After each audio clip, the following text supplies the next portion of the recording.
साडे कॉलेज के प्रिंसीपल सरदार परमिंदर सिंह जी तगड़ नूं जी आया कहना। जिस दिन नूं मनाउण वास्ते तुहानूं इत्थे एकत्र कीता है वो है साहिबजादियां दी लसानी शहादत। गुरु गोबिंद सिंह जी दे 4 सपुत्र जिन्हां ने कौम लई शहादत दिती। हर कौम का आपो अपना इतिहास हुंदा है और इस इतिहास दे विच संघर्ष का संकल्प हमेशा छुपिया हुंदा है। तुसीं भी एक संघर्ष कर रहे हो, असीं भी एक संघर्ष कर रहे हैं। तुहाडे च बहुतिआं दा संघर्ष इस किस्म का है कि आपां अच्छा माहौल जिहड़ा है वो नहीं रहन देना। तुहाडे च जिहड़े इत्थे बैठे हुए हैं इन्हां दी इच्छा है कि असीं अच्छा माहौल सिरजना है। तो चंगे ते माड़े दे विच संघर्ष हमेशा चलदा रहिंदा है। इसे तरह ही गुरु गोबिंद सिंह जी का मुगलों के नाल संघर्ष का दौर चलता रहा। उस दौर के जरिए उन्होंने अपनी माता भी कुर्बान की, अपने 4 सपुत्र कुर्बान किए। ये पूरा जिहड़ा हफ्ता है 22 दिसंबर तो लैके 29 दिसंबर तक, जिन्हों पोह का इतिहास कहा जाता है, इस पूरी ठंड की रुत्ते पहला 2 साहबजादे चमकौर की गढ़ी शहीद करवाए, 2 साहबजादे सरहद दियां कंधां दे विच चिणे गए। माता का विछोड़ा सिया। इस शहादत नूं याद करना उन्हां महान पुरखां प्रति साडी अकीदत है कि उन्होंने किस किस्म का संघर्ष किया। लेकिन जो असी अज के दौर के लोग हैं, साडे संघर्ष की गाथा कुछ वक्रे किस्म की है।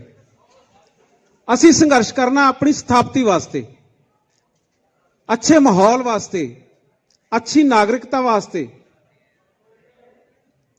यही कारण है कि असी नित एक नवा तजर्बा तुहाडे नाल करते हैं। अज का जो इवेंट है ये डॉक्टर सम्राट खन्ना होरां नूं मैं कहा कि आपां किसी हॉल दे विच करिए, तो इन्हां दा एक आइडिया सी कि नहीं आपां नूं खुले ऐलान दे विच करना चाहिए। दूजी गल मेरे दिमाग च आई कि विद्यार्थी थल्ले बैठ जाणगे, ये कहंदे जी बैठणगे। फिर मेरे भी दिमाग च आई कि जे असी इस लासानी शहादत नूं याद कर रहे हैं, लोग अखंड पाठ करवा रहे हैं, सहज पाठ करवा रहे हैं, कीर्तन दरबार लवा रहे हैं, तो असी विचारां दा प्रवाह थल्ले बैठ के क्यों नहीं शुरू कर सकते।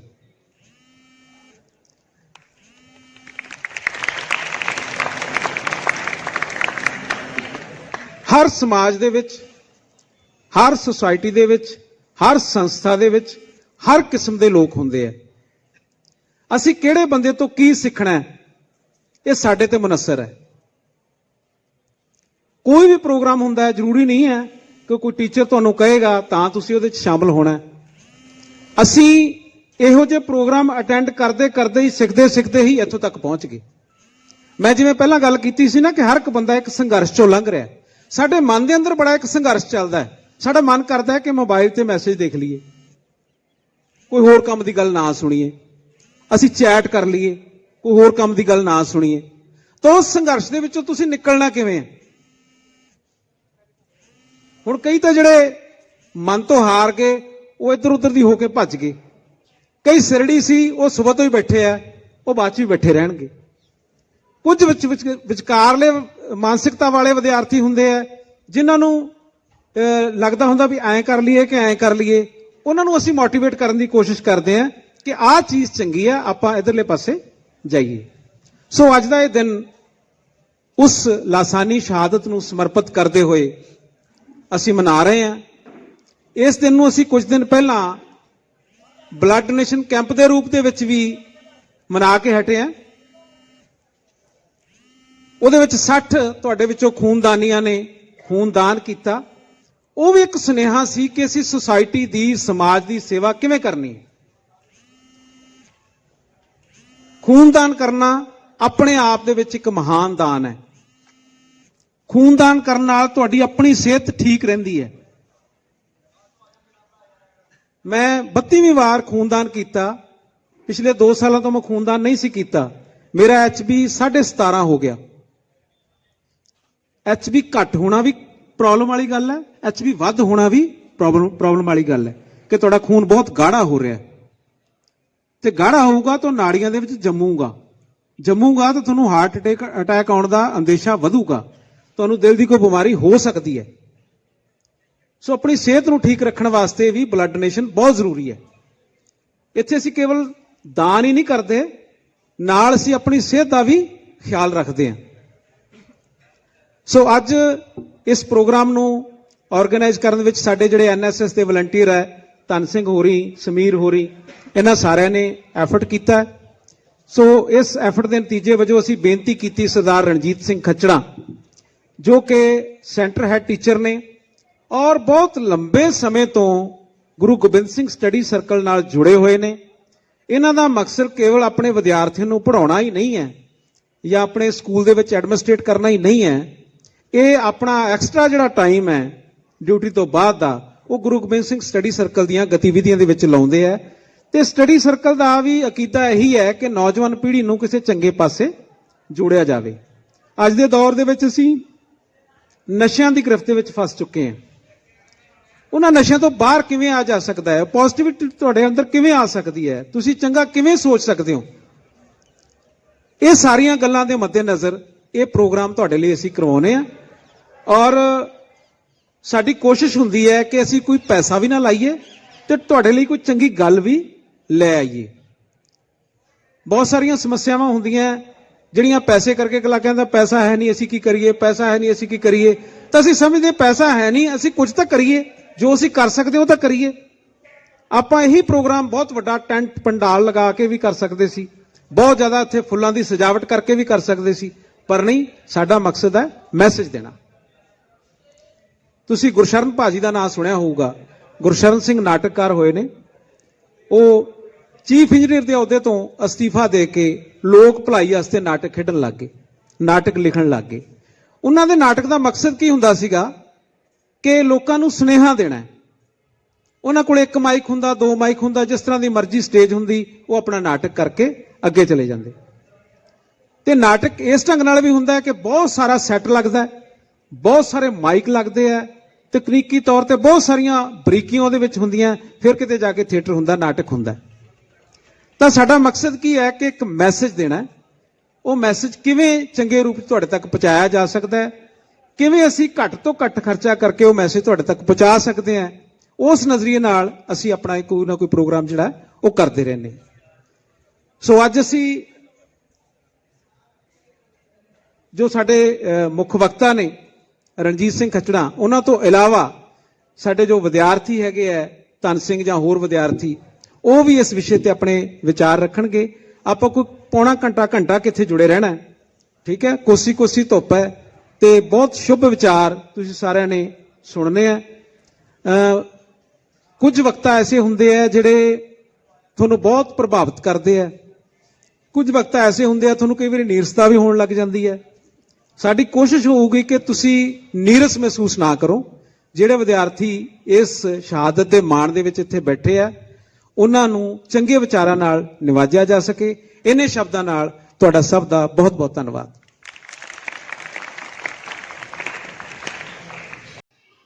ਆਪਾਂ ਸਾਰੇ ਜਾਣਦੇ ਹਾਂ ਵੱਡੇ ਸਾਹਿਬਜ਼ਾਦੇ ਬਾਬਾ ਅਜੀਤ ਸਿੰਘ ਤੇ ਬਾਬਾ ਜੁਝਾਰ ਸਿੰਘ ਚਮਕੌਰ ਦੀ ਗੜੀ ਵਿੱਚ 40 ਸਿੱਖਾਂ ਨਾਲ ਤੇ 10 ਲੱਖ ਮੁਗਲਾਂ ਨਾਲ ਲੜੇ ਸੀ। 40 ਸਿੱਖ 10 ਲੱਖ ਮੁਗਲਾਂ ਨਾਲ ਲੜੇ ਸੀ ਤੇ ਸ਼ਹੀਦੀਆਂ ਪ੍ਰਾਪਤ ਕੀਤੀਆਂ ਸੀ।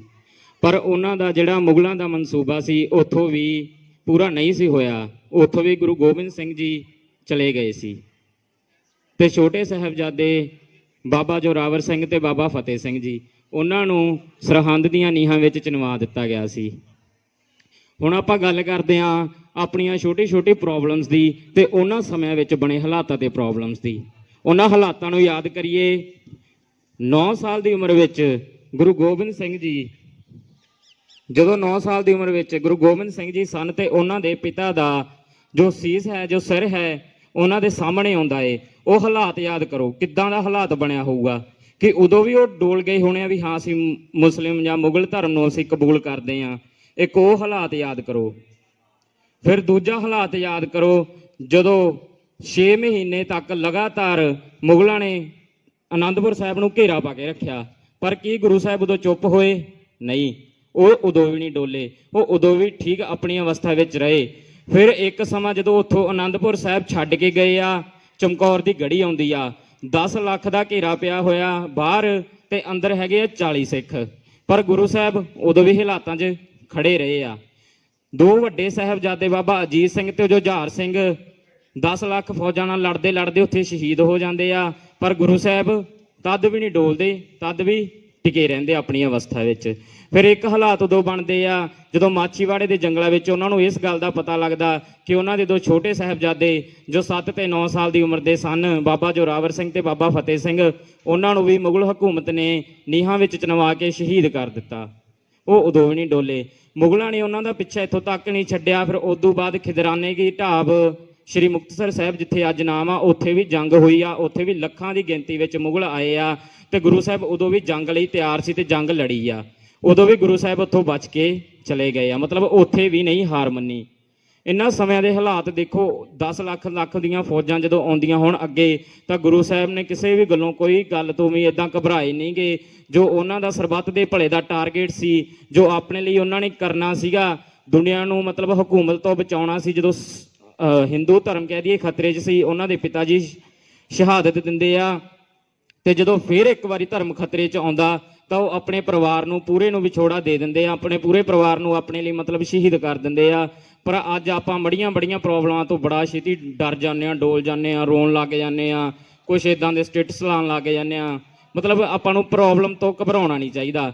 ਤੇ ਆਪਾਂ ਇੱਥੇ ਮਤਲਬ ਜਦੋਂ ਇੱਥੇ ਗਿਣਤੀ ਕਰਦੇ ਆ, ਆਪਾਂ ਕਾਲਜ ਦੇ ਵਿੱਚ 1100-1200 ਸਟੂਡੈਂਟ, ਟੀਚਰਸ ਕਹਿੰਦੇ ਹੈਗੇ ਐਡਮਿਸ਼ਨ ਹੁੰਦੀ ਆ, ਪਰ ਜਦੋਂ ਇਦਾਂ ਦੇ ਸੈਮੀਨਾਰ ਆਉਂਦੇ ਆ ਵੀ ਆਪਣੇ ਲਈ ਮਤਲਬ ਕਿਸੇ ਨੇ ਕੁਝ ਕੀਤਾ ਹੋਵੇ ਤੇ ਆਪਾਂ ਆਪ ਟੇਕ ਕੇ ਨਾ ਬੈਠ ਸਕੀਏ, ਆਪਣੇ ਲਈ ਬਹੁਤ ਮਾੜੀ ਗੱਲ ਹੈਗੀ ਆ। ਠੀਕ ਆ, ਆਪਣੇ ਹਾਲਾਤ ਅੱਜ ਕਾਲਜ ਦੇ ਥੋੜੇ ਬਹੁਤੇ ਇਦਾਂ ਦੇ ਲੱਗਦੇ ਹੁੰਦੇ ਆਪਾਂ ਨੂੰ, ਪਰ ਹੁੰਦੀਆਂ ਗਲਤੀਆਂ। ਪਰ ਜੇ ਆਪਾਂ ਸਿੱਖ ਇਤਿਹਾਸ 'ਚ ਨਿਗਾਹ ਮਾਰੀਏ, ਜਿੰਨੇ ਵੀ ਗਲਤ ਬੰਦੇ ਸੀ ਜਦੋਂ ਉਹ ਸਹੀ ਰਸਤੇ ਆਉਂਦੇ ਆ ਤਾਂ ਬਹੁਤ ਵਧੀਆ ਮਤਲਬ ਇੱਕ ਵਧੀਆ ਤਰੀਕੇ ਨਾਲ ਆਪਣੀਆਂ ਸੇਵਾਵਾਂ ਨਿਭਾ ਲੈਂਦੇ ਆ। ਜਿਵੇਂ ਸੱਜਣ ਠੱਗ ਸੀਗੇ, ਹੈ ਤਾਂ ਠੱਗ ਸੀ, ਪਰ ਜਦੋਂ ਸਹੀ ਪਾਸੇ ਆਏ ਆ ਤਾਂ ਵਧੀਆ ਕੰਮ ਵੀ ਕੀਤੇ ਆ ਉਹਨਾਂ ਨੇ। ਤਾਂ ਆਪਾਂ ਹਮੇਸ਼ਾ ਨਹੀਂ, ਆਪਾਂ ਇੱਕ ਸਮੇਂ ਲਈ ਗਲਤ ਹੋ ਸਕਦੇ ਆ, ਪਰ ਹਮੇਸ਼ਾ ਗਲਤ ਹੋਈਏ ਇਹ ਆਪਣੀ ਮਜਬੂਰੀ ਨਹੀਂ ਕਹਿ ਸਕਦੇ, ਇਹ ਆਪਣੀ ਨਲਾਇਕੀ। ਆਪਾਂ ਹਮੇਸ਼ਾ ਲਈ ਗਲਤ ਰਹੀ, ਇੱਕ ਥਾਂ ਤੇ ਇੱਕ ਸਮੇਂ ਲਈ ਗਲਤ ਹੋ ਸਕਦੇ, ਆਪਾਂ ਹਮੇਸ਼ਾ ਗਲਤ ਨਹੀਂ ਰਹਿਣਾ। ਆਪਣੇ ਆਪ ਨੂੰ ਸਵਾਰਨਾ ਵੀ ਹੈ, ਸੁਧਾਰਨਾ ਹੌਲੀ ਜਦੋਂ ਤੱਕ ਆਪਾਂ ਨੂੰ ਲੱਗਦਾ ਆਪਾਂ ਨਹੀਂ ਸੁਧਰ ਸਕਦੇ, ਕੋਸ਼ਿਸ਼ ਕਰਦੇ ਰਹਿਣੀ ਚਾਹੀਦੀ ਆ। ਤਾਂ ਗੁਰੂ ਸਾਹਿਬ ਦੇ ਪਰਿਵਾਰ ਤੋਂ ਆਪਾਂ ਨੂੰ ਸਿੱਖਣਾ ਚਾਹੀਦਾ ਵੀ ਇੱਕ ਤਾਂ ਸਰਬੱਤ ਦਾ ਭਲੇ ਲਈ, ਜਦੋਂ ਵੀ ਸਰਬੱਤ ਦੇ ਭਲੇ ਦੀ ਗੱਲ ਹੋਵੇ ਆਪਾਂ ਨੂੰ ਅੱਗੇ ਆਉਣਾ ਚਾਹੀਦਾ। ਤੇ ਦੂਜੀ ਗੱਲ, ਐਵੇਂ ਦੇ ਸੈਮੀਨਾਰਾਂ 'ਚ ਆਪਾਂ ਨੂੰ ਜ਼ਰੂਰ ਹਿੱਸਾ ਬਣਨਾ ਚਾਹੀਦਾ ਕਦੇ ਵੀ। ਤੇ ਛੋਟੀਆਂ-ਮੋਟੀਆਂ ਪ੍ਰੋਬਲਮਸ ਤੋਂ ਅੱਜ ਕੱਲ੍ਹ ਦੀਆਂ ਜ਼ਿੰਦਗੀ ਇੰਨੀ ਐਸ਼ ਔਰ ਆਰਾਮ ਵਾਲੀ ਜ਼ਿੰਦਗੀ, ਆਪਾਂ ਤਾਂ 2 ਮਿੰਟ ਨਹੀਂ ਕਿਤੇ ਟਿਕ ਕੇ ਬੈਠ ਸਕਦੇ। ਕਹਿੰਦੇ ਸਾਡਾ ਤਾਂ ਜੀ ਨਹੀਂ ਲੱਗਦਾ, ਅਸੀਂ ਤਾਂ ਫੋਨ ਚਲਾਵਾਂਗੇ।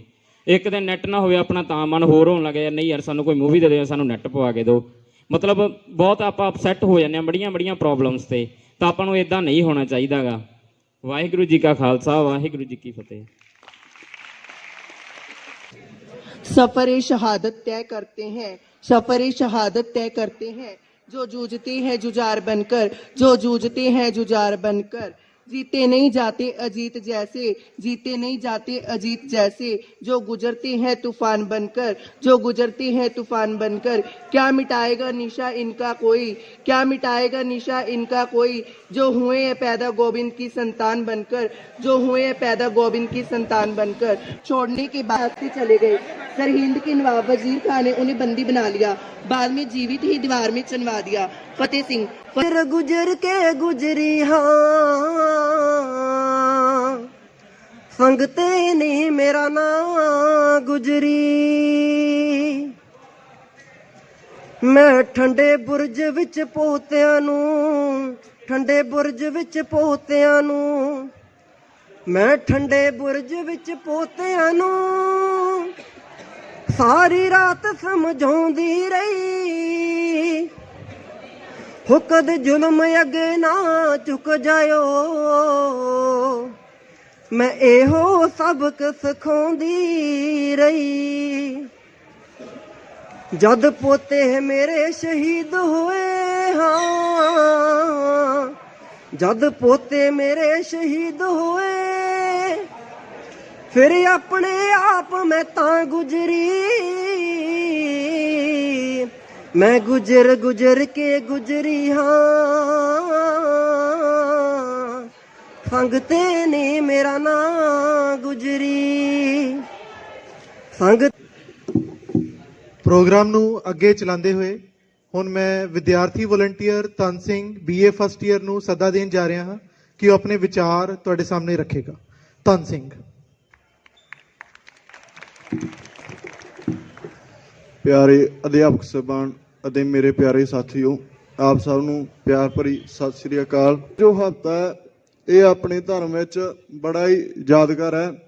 ਇਹ ਪੋਹ ਦੇ ਸਾਕੇ ਨਾਲ ਜਾਣੂ ਆਪਾਂ 20 ਦਸੰਬਰ 6 ਪੋਹ ਤੋਂ ਲੈ ਕੇ 14 ਪੋਹ ਤੱਕ ਇਹਨਾਂ 7 ਦਿਨਾਂ 'ਚ ਗੁਰੂ ਜੀ ਦਾ ਸਾਰਾ ਪਰਿਵਾਰ ਖੇਰੂ ਖੇਰੂ ਹੋ ਗਿਆ। ਹੁਣ ਆਪਾਂ ਗੁਰੂ ਜੀ ਦੀ ਜਦ ਤੋਂ ਪਿਛੋਕੜ ਤੋਂ ਗੱਲ ਕਰਦੇ ਹਾਂ, ਕਿੱਥੋਂ ਉਹਨਾਂ ਦੀ ਪੀੜ੍ਹੀ ਚੱਲੀ, ਕਿਵੇਂ ਸੀ, ਕਿਵੇਂ ਪਰਿਵਾਰ ਸੀ, ਸਾਰੀ ਆਪਾਂ ਗੱਲਬਾਤ ਕਰਾਂਗੇ। ਪਹਿਲਾਂ ਸ੍ਰੀ ਗੁਰੂ ਨਾਨਕ ਦੇਵ ਜੀ ਪਹਿਲੇ ਗੁਰੂ ਸਨ, ਸ੍ਰੀ ਗੁਰੂ ਅੰਗਦ ਦੇਵ ਜੀ ਦੂਜੇ, ਸ੍ਰੀ ਗੁਰੂ ਅਮਰਦਾਸ ਜੀ ਤੀਜੇ। ਗੁਰੂ ਰਾਮਦਾਸ ਜੀ ਸੀ ਜਿਹੜੇ ਉਹਨਾਂ ਦੇ ਸਪੁੱਤਰ ਸਨ ਗੁਰੂ ਅਰਜਨ ਦੇਵ ਜੀ। ਗੁਰੂ ਅਰਜਨ ਦੇਵ ਜੀ ਦੇ ਸਪੁੱਤਰ ਸਨ ਸ੍ਰੀ ਹਰਗੋਬਿੰਦ ਜੀ। ਜਿਹੜੇ ਹਰਗੋਬਿੰਦ ਜੀ ਸਨ ਉਹ ਗੁਰੂ ਗੋਬਿੰਦ ਸਿੰਘ ਜੀ ਦੇ ਦਾਦਾ ਸੀਗੇ, ਗੁਰੂ ਤੇਗ ਬਹਾਦਰ ਜੀ ਦੇ ਉਹ ਪਿਤਾ ਸੀਗੇ। ਤੇ ਗੁਰੂ ਗੋਬਿੰਦ ਸਿੰਘ ਜੀ ਦਾ ਜਨਮ 1666 ਨੂੰ ਪਟਨੇ 'ਚ ਹੋਇਆ ਸੀ, ਇਹ ਆਪਾਂ ਨੂੰ ਸਾਰਿਆਂ ਨੂੰ ਹੀ ਪਤਾ ਹੈ। ਤੇ ਉਹਨਾਂ ਦੇ 4 ਸਾਹਿਬਜ਼ਾਦੇ ਸੀ। ਉਹਨਾਂ ਨੇ ਆਪਦੇ ਜੀਵਨ 'ਚ 14 ਜੰਗਾਂ ਲੜੀਆਂ ਤੇ 14 ਦੀਆਂ 14 ਜਿੱਤੀਆਂ। ਗੱਲ 1701 ਆਨੰਦਪੁਰ ਦੀ ਪਹਿਲੀ ਲੜਾਈ ਤੋਂ ਸ਼ੁਰੂ ਹੁੰਦੀ ਹੈ, ਜਦੋਂ ਕੇਸਰੀ ਨੰਦ ਪਹਾੜੀ ਰਾਜਿਆਂ ਨੇ ਲੋਹਗੜ੍ਹ ਦੇ ਕਿਲੇ ਨੂੰ ਘੇਰ ਲਿਆ। ਉਦੋਂ ਉਹਨਾਂ ਨੇ ਇੱਕ ਸ਼ਰਾਬੀ ਹਾਥੀ ਸੀ, ਉਹਨੂੰ ਕਿਲੇ ਦਾ ਦਰਵਾਜ਼ਾ ਤੋੜਨ ਵਾਸਤੇ ਭੇਜਤਾ। ਤੇ ਇੱਕ ਦੁਨੀ ਚੰਦ ਸੀਗੇ, ਗੁਰੂ ਗੋਬਿੰਦ ਸਿੰਘ ਜੀ ਦੇ ਆਪਣੇ ਕੋਲੇ ਵੀ ਇੱਕ ਬਹਾਦਰ ਹਾਥੀ ਵਰਗਾ ਜਵਾਨ ਹੈਗਾ, ਪਰ ਉਹ ਦਿਲ ਦਾ ਬੜਾ ਕਹਿਰ ਸੀਗਾ। ਉਹ ਰਾਤ ਨੂੰ ਉਹਨੇ ਪਹਿਲਾਂ ਬਹੁਤ ਸਿੰਘਾਂ ਕੋਲੇ ਫਰਿਆਦ ਕੀਤੀ ਵੀ ਗੁਰੂ ਜੀ ਨੂੰ ਤੁਸੀਂ ਸਮਝਾ ਦਿਓ, ਤੁਸੀਂ ਸਮਝਾ ਦਿਓ। ਤਾਂ ਉਹ ਆਪਦੇ 5-7 ਸਾਥੀਆਂ ਨਾਲ ਇੱਕ ਰੱਸਾ ਲੈ ਲਿਆ ਉਹਨਾਂ ਨੇ। ਉਹ ਭਾਰਾ ਸੀਗਾ, ਜਦੋਂ ਰੱਸੇ ਤੋਂ ਉਤਰਨ ਲੱਗਿਆ ਤਾਂ ਰੱਸਾ ਟੁੱਟ ਗਿਆ, ਉਹਦੀ ਲੱਤ ਟੁੱਟ ਗਈ। ਉਹਦੇ ਨਾਲ ਦੇ ਕਿਵੇਂ ਨਾ ਕਿਵੇਂ ਉਹਨੂੰ ਅੰਮ੍ਰਿਤਸਰ ਲੈ ਗਏ। ਜਦੋਂ ਸਵੇਰੇ ਪਤਾ ਲੱਗਿਆ ਗੁਰੂ ਗੋਬਿੰਦ ਸਿੰਘ ਜੀ ਨੇ ਇਹਦੀ ਮੌਤ ਘਰੇ ਹੀ ਲਿਖੀ ਸੀ ਤੇ ਉਹਦੇ ਸੱਪ ਡੰਗ ਮਾਰ ਗਿਆ ਤਾਂ ਉਹ ਮਰ ਗਿਆ। ਉਹਨਾਂ ਨੇ ਇੱਕ ਮਧਰੇ ਕੱਦ ਦਾ ਬਾਬਾ ਬਚਿੱਤਰ ਸਿੰਘ ਜੀ, ਉਹਨਾਂ ਦੇ ਪਰਿਵਾਰ ਦੀ ਬੜਾ ਯੋਗਦਾਨ ਹੈ ਸਿੱਖ ਧਰਮ 'ਚ। ਉਹ ਭਾਈ ਮਣੀ ਸਿੰਘ ਜੀ ਜਿਹੜੇ ਗ੍ਰੰਥੀ ਸੀ, ਉਹਨਾਂ ਦੇ ਸਪੁੱਤਰ ਸਨ। ਉਹਨਾਂ ਨੂੰ ਇੱਕ ਨਾਗਣੀ ਵਰਸ਼ਾ ਦੇ ਕੇ ਬਾਹਰ ਕਿਲੇ ਦੇ ਭੇਜਿਆ। ਉਸ ਟਾਈਮ 'ਚ ਨਾਗਣੀ ਵਰਸ਼ਾ ਉਹ 1 ਕੁਆਂਟਲ ਦੇ ਕਰੀਬ ਸੀਗਾ। ਉਹਦੇ ਮੂਹਰੇ ਨਾਗਣੀਆਂ ਨੂੰ ਇੱਕ ਧਾਰ ਲੱਗੀ ਹੋਈ ਸੀ। ਤਾਂ ਉਹ ਘੋੜੇ ਤੇ ਸਵਾਰ ਹੋ ਕੇ ਕਿਲੇ 'ਚੋਂ ਬਾਹਰ ਨਿਕਲੇ। ਸ਼ਰਾਬੀ ਹਾਥੀ ਹਗਦੜ ਮਚਾਉਂਦਾ ਆ ਰਿਹਾ ਸੀਗਾ, ਤਾਂ ਉਹਨਾਂ ਨੇ ਬੜੀ ਫੁਰਤੀ ਨਾਲ ਹਾਥੀ ਦੇ ਸਿਰ ਵਿੱਚ ਵਰਸ਼ਾ ਛੇਦਤਾ ਤਾਂ ਹਾਥੀ ਲਹੂ ਲੁਹਾਨ ਹੋ ਗਿਆ। ਉਹਨੇ ਆਪਦੀ ਫੌਜ ਜਿਹੜੀ ਸੀਗੀ ਉਹ ਮਿੱਧਣੀ ਸ਼ੁਰੂ ਕਰਤੀ। ਤਾਂ ਉਹਨਾਂ 'ਚ ਭਗਦੜ ਮਚ ਗਈ ਤੇ ਉਹਦਾ ਭਰਾ ਸੀ ਵੱਡਾ ਉਦੇ ਸਿੰਘ। ਬਾਬਾ ਉਦੇ ਸਿੰਘ ਨੂੰ ਗੁਰੂ ਗੋਬਿੰਦ ਸਿੰਘ ਜੀ ਨੇ ਭੇਜਿਆ ਵੀ ਜਾ ਹੁਣ ਤੂੰ ਕੇਸਰੀ ਚੰਦ ਨੂੰ ਇਸ ਚੀਜ਼ ਦਾ ਸਬਕ ਸਿਖਾ। ਤਾਂ ਉਹ ਸੀਸ ਵੱਢ ਕੇ ਲਿਆ।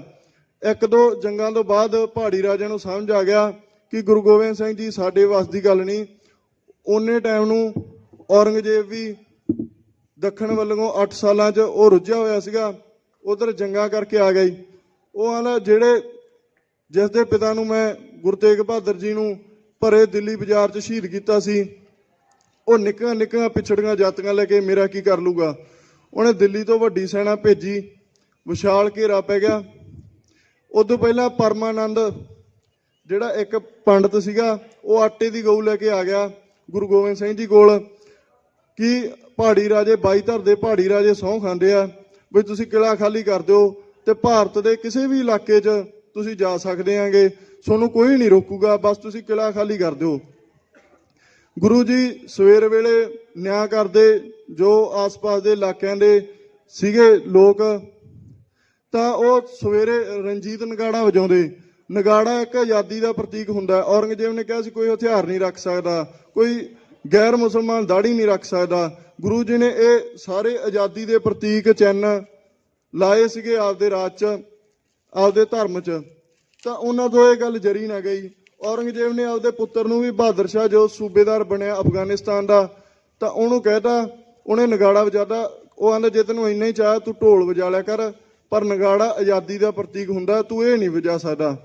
ਤਾਂ ਇਹ ਆਨੰਦਪੁਰ ਉਹਨਾਂ ਨੂੰ ਚਾਹੁੰਦਾ ਸੀ। 7 ਮਹੀਨੇ ਕਿਲੇ ਨੂੰ ਘੇਰਾ ਪਾਈ ਰੱਖਿਆ। ਜਦੋਂ ਪਰਮਾਨੰਦ ਆਟੇ ਦੀ ਗਊ ਲੈ ਕੇ ਆਇਆ ਤਾਂ ਸਿੰਘ ਕਹਿੰਦੇ ਗੁਰੂ ਜੀ ਆਪਣੇ ਕੋਲ ਰਾਸ਼ਨ ਖਤਮ ਹੁੰਦਾ ਜਾ ਰਿਹਾ, ਆਪਾਂ ਕਿਲਾ ਛੱਡ ਦਈਏ। ਉਹ ਆਂਦੇ ਬਈ ਇਹਨਾਂ ਨੇ ਸਹੁੰ ਵੀ ਖਾ ਲਈ। ਉਹ ਆਂਦੇ ਮੁੱਕਰ ਹੈ, ਇਹਨਾਂ ਦੀ ਸਹੁੰ ਤੋਂ ਕੀ ਲੈਣਾ, ਮੈਂ ਤੁਹਾਨੂੰ ਇਹਨਾਂ ਦਾ ਵਿਖਾ ਦਿੰਨਾਗਾ ਕੀ ਇਹਨਾਂ ਦਾ ਹਿਸਾਬ ਕਿਤਾਬ ਹੈ। ਗੁਰੂ ਜੀ ਨੇ ਰਾਤ ਵੇਲੇ ਖੱਚਰਾਂ 'ਚ ਲਿੱਦ ਪਾ ਕੇ ਜਾਂ ਜਿਹੜਾ ਵੇਸਟ ਮਟੀਰੀਅਲ ਸੀਗਾ ਕਿਲੇ ਦਾ ਉਹ ਭਰ ਕੇ ਘੱਲਤਾ ਬਈ ਅਸੀਂ ਰਾਤ ਨੂੰ ਕਿਲਾ ਖਾਲੀ ਕਰਾਂਗੇ। ਤੇ ਉਹਨਾਂ ਨੂੰ ਲੱਗਿਆ ਬਈ ਖਜ਼ਾਨਾ ਹੈ, ਬਈ ਖਜ਼ਾਨਾ ਤਾਂ ਲੁੱਟ ਲਈਏ। ਜਦੋਂ ਮੁਗਲ ਸੈਨਾ ਨੇ ਲੁੱਟਿਆ ਤਾਂ ਉਹਦੇ ਵਿੱਚ ਜਿਹੜਾ ਕੁਝ ਦੱਸਿਆ ਉਹੀ ਸੀ ਤੇ ਉਹ ਬਸ਼ਰਮ ਜੇ ਹੋ ਗਏ। ਫਿਰ ਔਰੰਗਜ਼ੇਬ ਦੀ ਹਸਨ ਅਲੀ ਜਲਾਲੂਦੀਨ ਦਾ ਭਤੀਜਾ ਸੀਗਾ ਜਿਹਨੇ ਗੁਰੂ ਤੇਗ ਬਹਾਦਰ ਜੀ ਨੂੰ ਦਿੱਲੀ 'ਚ ਸ਼ਹੀਦ ਕੀਤਾ ਸੀਗਾ। ਉਹਦੇ ਕੋਲੇ ਇੱਕ ਕੁਰਾਨ ਤੇ ਝੂਠੀ ਸਹੁੰ ਲਿਖ ਕੇ ਘੱਲਿਆ। ਤਾਂ ਗੁਰੂ ਗੋਬਿੰਦ ਸਿੰਘ ਜੀ ਨੂੰ ਹੋਣੀ ਦਾ ਤਾਂ ਪਤਾ ਹੀ ਸੀਗਾ, ਨਹੀਂ ਅੱਜ ਇਤਿਹਾਸ ਨੇ ਇਹ ਕਹਿਣਾ ਸੀ ਬਈ ਨਾ ਵਿਛੋੜਾ ਹੁੰਦਾ ਨਾ ਕਿਸੇ ਦੀ ਸ਼ਹੀਦੀ ਹੁੰਦੀ ਜੇ ਗੁਰੂ ਗੋਬਿੰਦ ਸਿੰਘ ਜੀ ਗੱਲ ਮੰਨ ਲੈਂਦੇ। ਉਦੋਂ ਗੁਰੂ ਗੋਬਿੰਦ ਸਿੰਘ ਜੀ ਹੋਣੀ ਦੇ ਨਾਲ ਚੱਲੇ। ਗੁਰੂ ਗੋਬਿੰਦ ਸਿੰਘ ਜੀ ਨੇ ਫੈਸਲਾ ਕਰ ਲਿਆ ਵੀ ਆਪਾਂ ਕਿਲਾ ਛੱਡਾਂਗੇ। ਉਦੋਂ ਪਹਿਲਾਂ ਕੁਝ ਦਿਨ ਪਹਿਲਾਂ 40 ਸਿੰਘ ਵੀ ਬੇਦਾਵਾ ਲੈ ਕੇ ਸਨ ਤਾਂ ਉਹ ਉੱਥੋਂ ਉੱਠ ਗਏ ਸਨ। 600 ਸਾਥੀ ਸਨ, ਵਿੱਚ ਮਾਈਆਂ ਵੀ ਸੀ। ਇਹ ਨਹੀਂ ਗੁਰੂ ਗੋਬਿੰਦ ਸਿੰਘ ਜੀ ਨੂੰ ਹੋਣੀ ਦਾ ਪਤਾ ਸੀ। ਅੱਜ ਮੰਨ ਲਓ 6 ਪੋਹ ਹੈ, 20 ਦਸੰਬਰ ਹੈ, ਇੱਕ ਬਹਾਦਰ ਜਰਨੈਲ ਆਪਦੀ ਜਰਨੈਲੀ ਸਾਬਤ ਕਰਨ ਵਾਸਤੇ ਕਿਵੇਂ ਜੰਗੀ ਰਣਨੀਤੀ ਅਪਣਾਉਂਦਾ ਉਹ ਮੈਂ ਤੁਹਾਨੂੰ ਦੱਸ ਦਾਂਗਾ। ਕਿਲਾ ਐਵੇਂ ਹੀ ਝੁੰਡ ਬਣਾ ਕੇ ਨਹੀਂ ਸੀ ਛੱਡਿਆ ਗਿਆ ਜਿਵੇਂ ਆਪਾਂ ਬੈਠੇ ਆ, ਇੱਧਰ ਨੂੰ ਤੁਰਪ ਗਏ ਉੱਧਰ ਨੂੰ ਤੁਰਪ ਗਏ। ਗੁਰੂ ਸਾਹਿਬ ਨੇ ਸ਼ਾਹੀ ਟਿੱਬੀ ਤੇ ਬਾਬਾ ਉਦੇ ਸਿੰਘ ਜੀ ਨੂੰ 100 ਸਿੰਘ ਲੈ ਕੇ ਭੇਜਿਆ ਸਰਸਾ ਦੇ ਪਹਿਲੇ ਪਾਸੇ। ਸ਼ਾਹੀ ਟਿੱਬੀ ਇਸ ਕਾਰਨ ਪਿਆ, ਉੱਥੇ ਘਾਹ ਬਹੁਤ ਵੱਡਾ ਸੀਗਾ ਤਾਂ ਕਿ ਦਿੱਲੀ ਤੋਂ ਆ ਰਹੀ ਸੈਨਾ ਨੂੰ ਰੋਕਿਆ ਜਾ ਸਕੇ। ਤੇ ਉਰਲੇ ਪਾਸੇ ਝੱਖੀਆ ਪਿੰਡ ਕੋਲ ਭਾਈ ਜੀਵਨ ਸਿੰਘ ਜੀ ਅਤੇ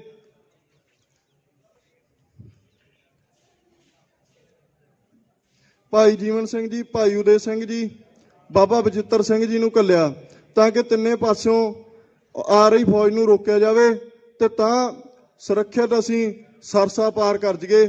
ਪਰ ਮੁਗਲ ਸੈਨਾ ਨੇ ਪਿੱਛੋਂ ਵਹੀਰ ਤੇ ਹਮਲਾ ਕਰਤਾ। ਪਿੱਛੇ ਬਾਬਾ ਅਜੀਤ ਸਿੰਘ ਜੀ ਤੇ ਬਾਬਾ ਬੁੱਢਾ ਸਿੰਘ ਜੀ ਉਹ ਵਹੀਰ ਦੇ ਪਿੱਛੇ ਸਨ। ਬਈ ਪਿੱਛੋਂ ਉਹਨਾਂ ਨੂੰ ਪਤਾ ਹੀ ਸੀ ਬਈ ਮੁਗਲ ਹਮਲਾ ਕਰਨਗੇ। ਉਹਨਾਂ ਨੇ ਸਰਸਾ ਦੇ ਕੰਢੇ ਤੇ ਹਮਲਾ ਕਰਤਾ। ਉੱਥੇ ਅੱਜ 21 ਦਸੰਬਰ 7 ਪੋਹ ਹੈ। ਸਾਰਾ ਦਿਨ ਗੁਰੂ ਜੀ ਦਾ ਜੰਗ ਵਿੱਚ ਟੱਪ ਗਿਆ। ਇਹਨਾਂ ਨੂੰ ਬੱਗਾ ਸਿੰਘ ਇੱਕ ਜਾਣਕਾਰੀ ਲੈ ਕੇ ਆਉਂਦਾ ਹੈ ਵੀ ਜਿਹੜੇ ਤਿੰਨੇ ਥਾਵਾਂ ਦੇ ਆਪਣੇ ਸਿੰਘ ਲੜ ਰਹੇ ਸੀ ਉਹ ਸ਼ਹੀਦ ਹੋ ਗਏ, ਪਰ ਜਿਹੜਾ ਜਰਨੈਲ ਸੀਗਾ ਬਾਬਾ ਬਚਿੱਤਰ ਸਿੰਘ ਜੀ ਉਹ ਮਲਕਪੁਰ ਰੰਗੜਾ ਪਿੰਡ 'ਚ ਹਜੇ ਵੀ ਤੜਫ ਰਿਹਾ। ਤੇ ਗੁਰੂ ਜੀ ਉੱਥੋਂ ਸਰਸਾ ਤੋਂ ਰਹਿ ਰਾਸ ਹੋਈ ਤਾਂ ਉਹ ਕੋਟਲਾ ਨਿਹੰਗ ਖਾਨ ਵੰਨੀ ਨੂੰ ਚਲੇ ਗਏ ਤੇ ਉਹਨਾਂ ਨੇ ਬਾਬਾ ਅਜੀਤ ਸਿੰਘ ਜੀ, ਸਾਹਿਬਜ਼ਾਦਾ ਅਜੀਤ ਸਿੰਘ ਜੀ ਤੇ ਹੋਰ ਸਾਥੀਆਂ ਦੀ ਡਿਊਟੀ ਲਾਈ ਵੀ ਬਾਬਾ ਬਚਿੱਤਰ ਸਿੰਘ ਜੀ ਨੂੰ ਉੱਥੋਂ ਚੱਕ ਕੇ ਲਿਆਓ ਕੋਟਲਾ ਨਿਹੰਗ ਖਾਂ। ਉਸ ਟਾਈਮ 'ਚ ਅੱਗ ਨਾਲ ਖੇਡਣ ਵਰਗਾ ਸੀ ਬਈ ਮੈਦਾਨ ਦੇ ਵਿੱਚੋਂ ਇੱਕ ਸਿਪਾਹੀ ਦੀ ਲਾਸ਼ ਲੈ ਕੇ ਆਉਣੀ ਜਾਂ ਉਹਨੂੰ ਜ਼ਖਮੀ ਨੂੰ ਲੈ ਕੇ ਆਉਣਾ, ਕਿਉਂਕਿ ਮੁਗਲ ਉੱਥੇ 4 ਛਪੇਰੇ ਫਿਰ ਰਹੇ ਸਨ। ਇਹ ਬਹੁਤ ਔਖਾ ਕੰਮ ਹੁੰਦਾ ਸੀਗਾ। ਤੇ ਸਾਹਿਬਜ਼ਾਦਾ ਅਜੀਤ ਸਿੰਘ ਜੀ ਲਿਆਏ ਤੇ ਗੁਰੂ ਜੀ ਉੱਥੋਂ ਕਈ ਪਿੰਡਾਂ ਵਿੱਚ ਦੀ ਹੁੰਦੇ ਹੋਏ ਬੂੜ ਮਾਜਰਾ ਵਿੱਚ ਦੀ ਹੁੰਦੇ ਹੋਏ ਚਮਕੌਰ ਸਾਹਿਬ ਆ ਗਏ। ਚਮਕੌਰ ਸਾਹਿਬ ਉਹ ਪਹਿਲਾਂ ਵੀ 1-2 ਵਾਰੀ ਆ ਚੁੱਕੇ ਸਨ ਤਾਂ ਉਹ ਜਾਣ ਪਛਾਣ ਉਹਨਾਂ ਦੀ ਚੰਗੀ ਸੀਗੀ। ਜਦੋਂ ਬਾਬਾ ਬਚਿੱਤਰ ਸਿੰਘ ਜੀ ਅੰਦਰ ਪਏ ਸਨ ਕਿਸੇ ਨੇ ਭੇਜ ਦਿੱਤਾ ਜਾਫਰ ਬੇਗ ਨੂੰ। ਜਾਫਰ ਬੇਗ ਸੈਨਾਪਤੀ ਸੀਗਾ ਮਲੇਰਕੋਟਲੇ ਦਾ। ਬਈ ਇੱਥੋਂ ਦੀ ਗੁਰੂ ਜੀ ਗਏ ਆ। ਉਹਨਾਂ ਨੇ ਜਾਫਰ ਬੇਗ ਨੇ ਸਾਰੀ ਘਰ ਉਹਨਾਂ ਦਾ ਵੇਖ ਲਿਆ, ਕਿਤੇ ਨਾ ਲੱਭੇ ਤੇ ਇੱਕ ਕਮਰੇ 'ਚ ਬਾਬਾ ਬਚਿੱਤਰ ਜੀ ਨੂੰ ਬੰਦ ਕਰਤਾ ਸੀਗਾ ਤੇ ਉਹਨਾਂ ਨੇ ਕਿਹਾ ਇੱਥੇ ਮੇਰਾ ਧੀ ਦੇ ਜਵਾਈ ਪਏ ਆ। ਬਾਬਾ ਬਚਿੱਤਰ ਸਿੰਘ ਜੀ ਕੁਝ ਸਮੇਂ ਬਾਅਦ ਸ਼ਹੀਦੀ ਦੇ ਗਏ, ਪਰ ਉਹ ਜਿਹੜੀ ਬੀਬੀ ਮੁਸਲਿਮ ਸੀਗੀ ਉਹਨੇ ਸਾਰੀ ਉਮਰ ਉਹਨਾਂ ਦੀ ਜਾਤ 'ਚ ਵਿਆਹ ਨਹੀਂ ਕਰਾਇਆ। ਫਿਰ ਉਸ ਤੋਂ ਬਾਅਦ ਆਪਾਂ ਚੱਲੀਏ ਚਮਕੌਰ ਸਾਹਿਬ ਕੰਨੀ। ਹੁਣ ਅੱਜ ਗੁਰੂ ਗੋਬਿੰਦ ਸਿੰਘ ਜੀ ਕੋਲ ਸਿਰਫ 42 ਸਿੰਘ ਰਹਿ ਗਏ, ਵਿੱਚੋਂ 40 ਸਿੰਘ ਹੈ, 2 ਸਾਹਿਬਜ਼ਾਦੇ ਆ ਤੇ ਗੁਰੂ ਜੀ ਆਪ ਹੈ।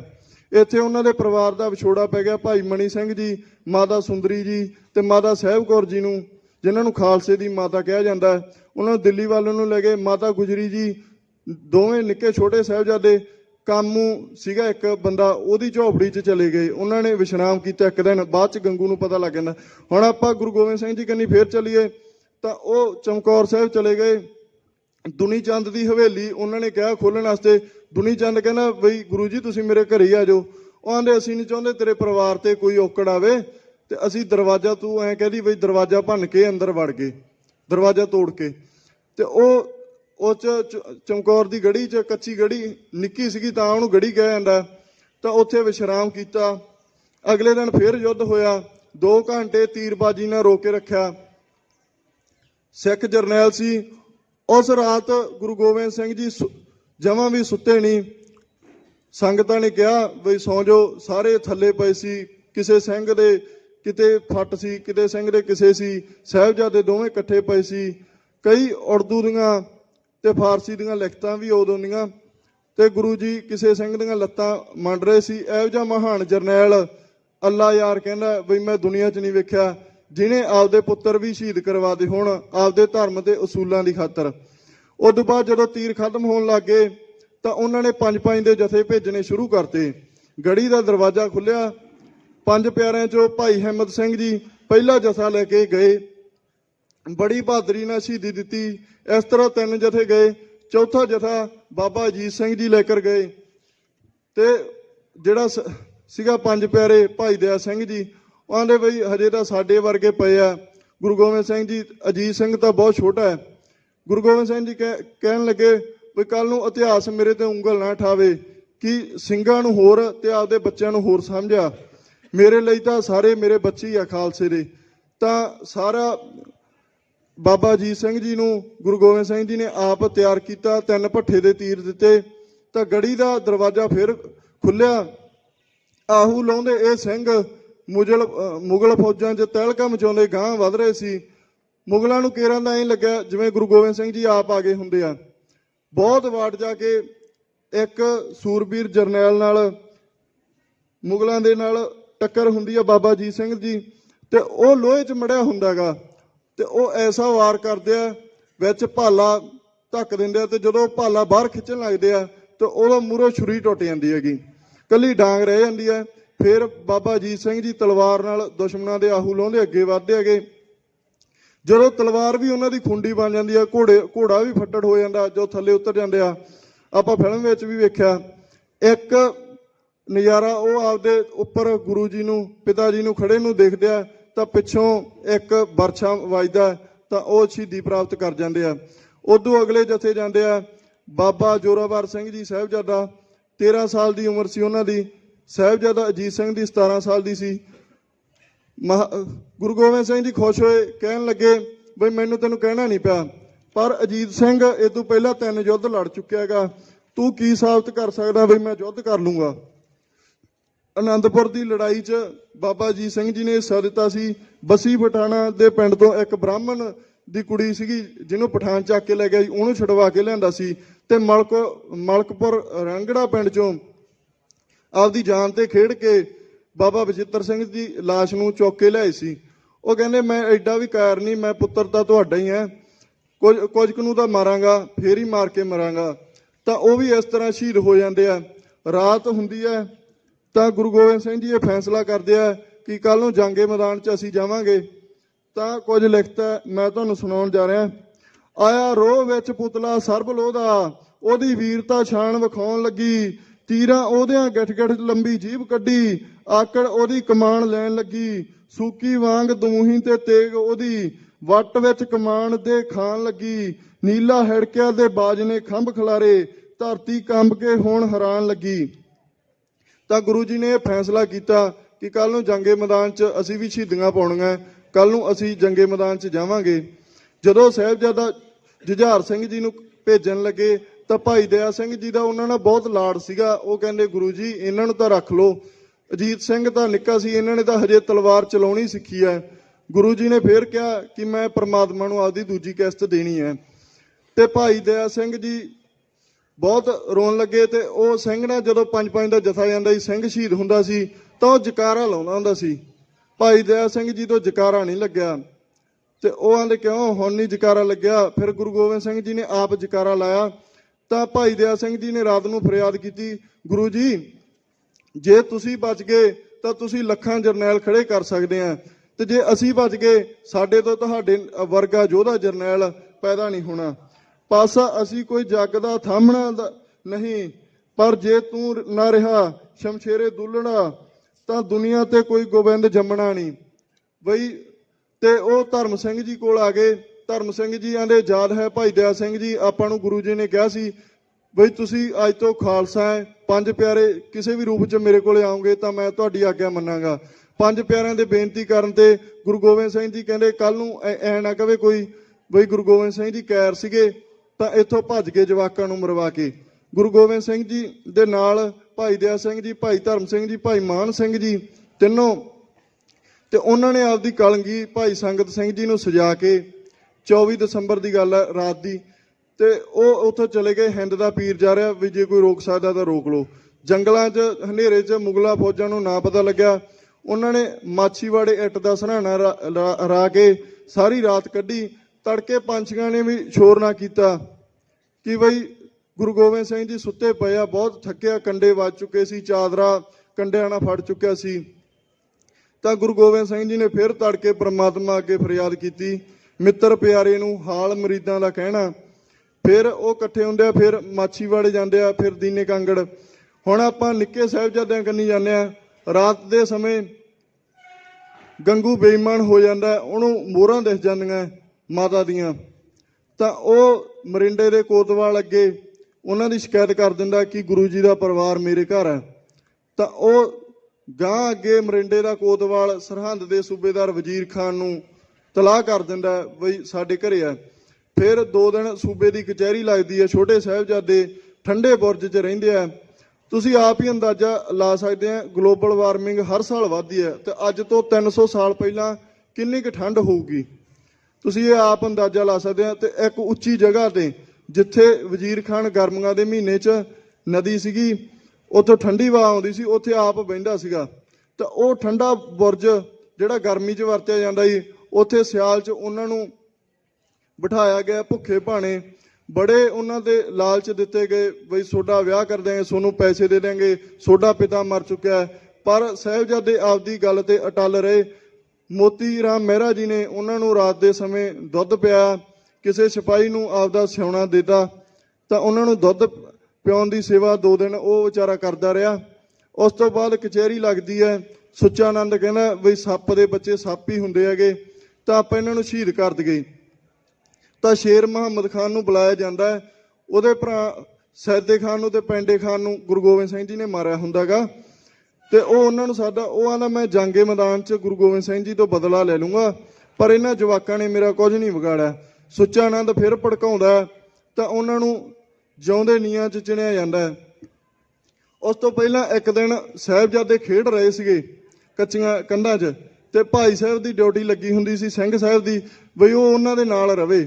ਤੇ ਮਾਤਾ ਗੁਜਰੀ ਨੂੰ ਜਦੋਂ ਸਾਹਿਬਜ਼ਾਦੇ ਨਿੱਕੇ ਪਿਆਰੇ ਸੀਗੇ, ਜਦੋਂ ਨਾ ਥਿਆਏ ਤਾਂ ਉਹ ਆ ਗਏ। ਉਹ ਆਂਦੇ ਕੱਚੀ ਕੰਧ ਤਾਂ ਡਿੱਗਣ ਵਾਲੀ ਹੈ, ਤੇ ਉਧਰੋਂ ਗੁਰੂ ਗੋਬਿੰਦ ਸਿੰਘ ਜੀ ਆ ਗਏ। ਗੁਰੂ ਗੋਬਿੰਦ ਸਿੰਘ ਜੀ ਆਂਦੇ ਹੱਸਣ ਲੱਗੇ ਬਈ ਅੱਜ ਤਾਂ ਕੱਚੀਆਂ ਕੰਧਾਂ ਹੀ ਹੈ ਮਾਤਾ, ਇਹ ਡਿੱਗਦੀਆਂ ਨਹੀਂ। ਕਿਸੇ ਦਿਨ ਤੂੰ ਆਪ ਆਪਣੇ ਅਸੂਲਾਂ ਦੀ ਖਾਤਰ ਇਹਨਾਂ ਨੂੰ ਕਵੇਂਗੀ, ਸਜਾ ਕੇ ਘੱਲੇਂਗੀ ਬਈ ਤੁਸੀਂ ਜਾਓ ਆਪਦੇ ਪਿਓ ਦੇ ਰਾਹ ਤੇ ਤੁਰੋ, ਸ਼ਹੀਦੀਆਂ ਦਿਓ। ਤਾਂ ਉਹਨਾਂ ਨੂੰ ਜਿਉਂਦੇ ਨੀਆਂ ਵਿੱਚ ਚਿਣਿਆ ਜਾਂਦਾ। ਤਾਂ ਜਦੋਂ ਨੀ ਤਾਂ ਦੀ ਆਉਂਦੀ ਆ ਤਾਂ ਉਹ ਡਿੱਗ ਪੈਂਦੀ ਆ, ਸਾਹਿਬਜ਼ਾਦੇ ਬੇਹੋਸ਼ ਹੋ ਜਾਂਦੇ ਆ। ਗਨੀ ਖਾਂ, ਬਾਸ਼ਲ ਬੇਗ ਤੇ ਸ਼ਾਸਲ ਬੇਗ, ਹੋਰ ਕੋਈ ਨੀਆਂ ਚੈਨਣ ਨੂੰ ਤਿਆਰ ਨਹੀਂ ਹੁੰਦਾ, ਉਹ ਕੈਦੀ ਹੁੰਦੇ ਆ। ਉਹਨਾਂ ਨੂੰ ਕਹਿੰਦਾ ਵਜ਼ੀਰ ਖਾਨ ਤੁਹਾਡੀ ਕੈਦ ਮਾਫ ਹੋ ਜੂਗੀ। ਬਾਸ਼ਲ ਬੇਗ ਤੇ ਸ਼ਾਸਲ ਬੇਗ ਚੈਂਦੇ ਹੁੰਦੇ ਆ, ਤੇ ਉਸ ਤੋਂ ਬਾਅਦ ਉਹਨਾਂ ਦੇ ਛੁਰੀ ਮਾਰ ਕੇ ਗਲਾਂ ਨੂੰ ਧੜ ਤੋਂ ਅਲੱਗ ਕਰ ਦਿੰਦੇ ਆ, ਤੇ ਇਸ ਤਰ੍ਹਾਂ ਸ਼ਹੀਦ ਹੋ ਜਾਂਦੇ ਆ। ਸਿੰਘ ਗੁਰੂ ਗੋਬਿੰਦ ਸਿੰਘ ਜੀ ਕੋਲ ਦੀਨੇ ਕਾਂਗੜ ਇਹ ਗੱਲ ਦੱਸਣ ਜਾਂਦਾ ਬਈ ਐ ਹੋਇਆ। ਦੀਵਾਨ ਟੋਡਰ ਮੱਲ ਸੀਗੇ ਜਿਹੜੇ, ਉਹਨਾਂ ਨੇ 78,000 ਮੋਹਰਾਂ ਦੇ ਕੇ ਫਤਿਹਗੜ੍ਹ ਸਾਹਿਬ ਦੀ ਧਰਤੀ ਜਿੱਥੇ ਉਹਨਾਂ ਦਾ ਸੰਸਕਾਰ ਹੋਇਆ, ਮਾਤਾ ਗੁਜਰੀ ਜੀ ਵੀ ਇਹ ਝੱਲ ਨਹੀਂ ਸਕਦੇ ਭਾਣਾ, ਤੇ ਉਹ ਵੀ ਜੋਤੀ ਜੋਤ ਸਮਾ ਜਾਂਦੇ ਆ। ਟੋਡਰ ਮੱਲ ਸਿਉਣੇ ਦੀਆਂ ਮੋਹਰਾਂ ਵਜ਼ੀਰ ਖਾਨ ਨੇ ਹੁਕਮ ਕਰਤਾ ਵੀ ਕੋਈ ਵੀ ਵਿਛਾ ਦੇ ਤਾਂ ਸੰਸਕਾਰ ਹੋ ਜਾਊਗਾ, ਨਹੀਂ ਮੇਰੇ ਰਾਜ 'ਚ ਇਹਨਾਂ ਦਾ ਸੰਸਕਾਰ ਨਹੀਂ ਹੁੰਦਾ। ਜ਼ਮੀਨ ਮੁੱਲ ਦਾ ਤੈਅ ਕੀਤਾ ਗਿਆ ਬਈ ਸਿਉਣੇ ਦੀਆਂ ਮੋਹਰਾਂ 'ਚ ਲਵਾਂਗੇ।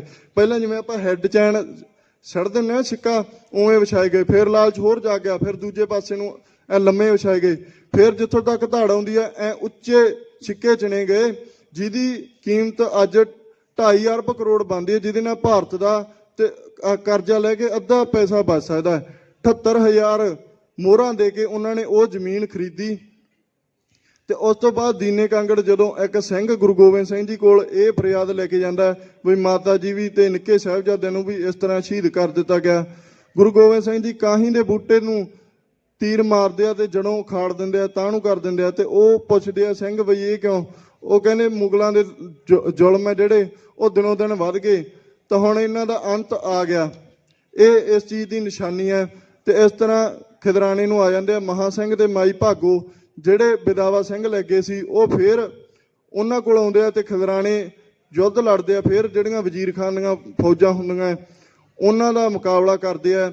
ਤੇ ਜਦੋਂ ਉਹ ਸਾਰੇ ਸ਼ਹੀਦ ਹੋ ਜਾਂਦੇ ਆ ਤੇ ਮਹਾਂ ਸਿੰਘ ਤੜਫੀ ਜਾਂਦਾ ਹੁੰਦਾ, ਤਾਂ ਗੁਰੂ ਗੋਬਿੰਦ ਸਿੰਘ ਜੀ ਅੱਗੇ ਜਾਂਦੇ ਆ, ਵੱਧਦੇ ਆ ਬਈ ਆ ਮੇਰਾ 5000 ਸਿੰਘ ਹੈ, ਇਹਨੇ 5000 ਨੂੰ ਮਾਰਿਆ ਗਾ ਮੁਗਲਾਂ ਨੂੰ, ਇਹਨੇ 7 ਨੂੰ ਮਾਰਿਆ। ਤਾਂ ਮਹਾਂ ਸਿੰਘ ਕੋਲ ਜਾ ਵੜਦੇ ਆ। ਮਹਾਂ ਸਿੰਘ ਉਹਨਾਂ ਅੱਗੇ ਇੱਕ ਫਰਿਆਦ ਕਰਦੇ ਆ ਬਈ ਬੇਦਾਵਾ ਪਾੜ ਦਿਓ।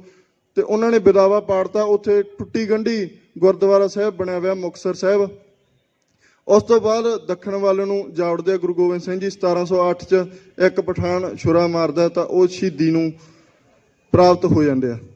ਇਸ ਤਰ੍ਹਾਂ ਇਹ ਜੰਗ ਸਿੱਖਾਂ ਦੀ ਰੁਕਦੀ ਨਹੀਂ। ਉਦੋਂ ਬਾਅਦ ਬਾਬਾ ਬੰਦਾ ਸਿੰਘ ਬਹਾਦਰ ਨੂੰ ਤਿਆਰ ਕਰਕੇ ਭੇਜਦੇ ਆ, ਉਹ ਬਦਲੇ ਲੈਂਦੇ ਆ। ਉਦੋਂ ਬਾਅਦ ਸਿੱਖ ਰਾਜ ਆਉਂਦਾ, ਜ਼ਕਰੀਆ ਖਾਨ ਵਰਗੇ ਜ਼ੁਲਮ ਢਾਉਂਦੇ। ਉਦੋਂ ਬਾਅਦ ਮਹਾਰਾਜਾ ਰਣਜੀਤ ਸਿੰਘ ਸਿੱਖ ਰਾਜ ਨੂੰ ਸਥਾਪਿਤ ਕਰਦੇ ਆ। ਧੰਨਵਾਦ।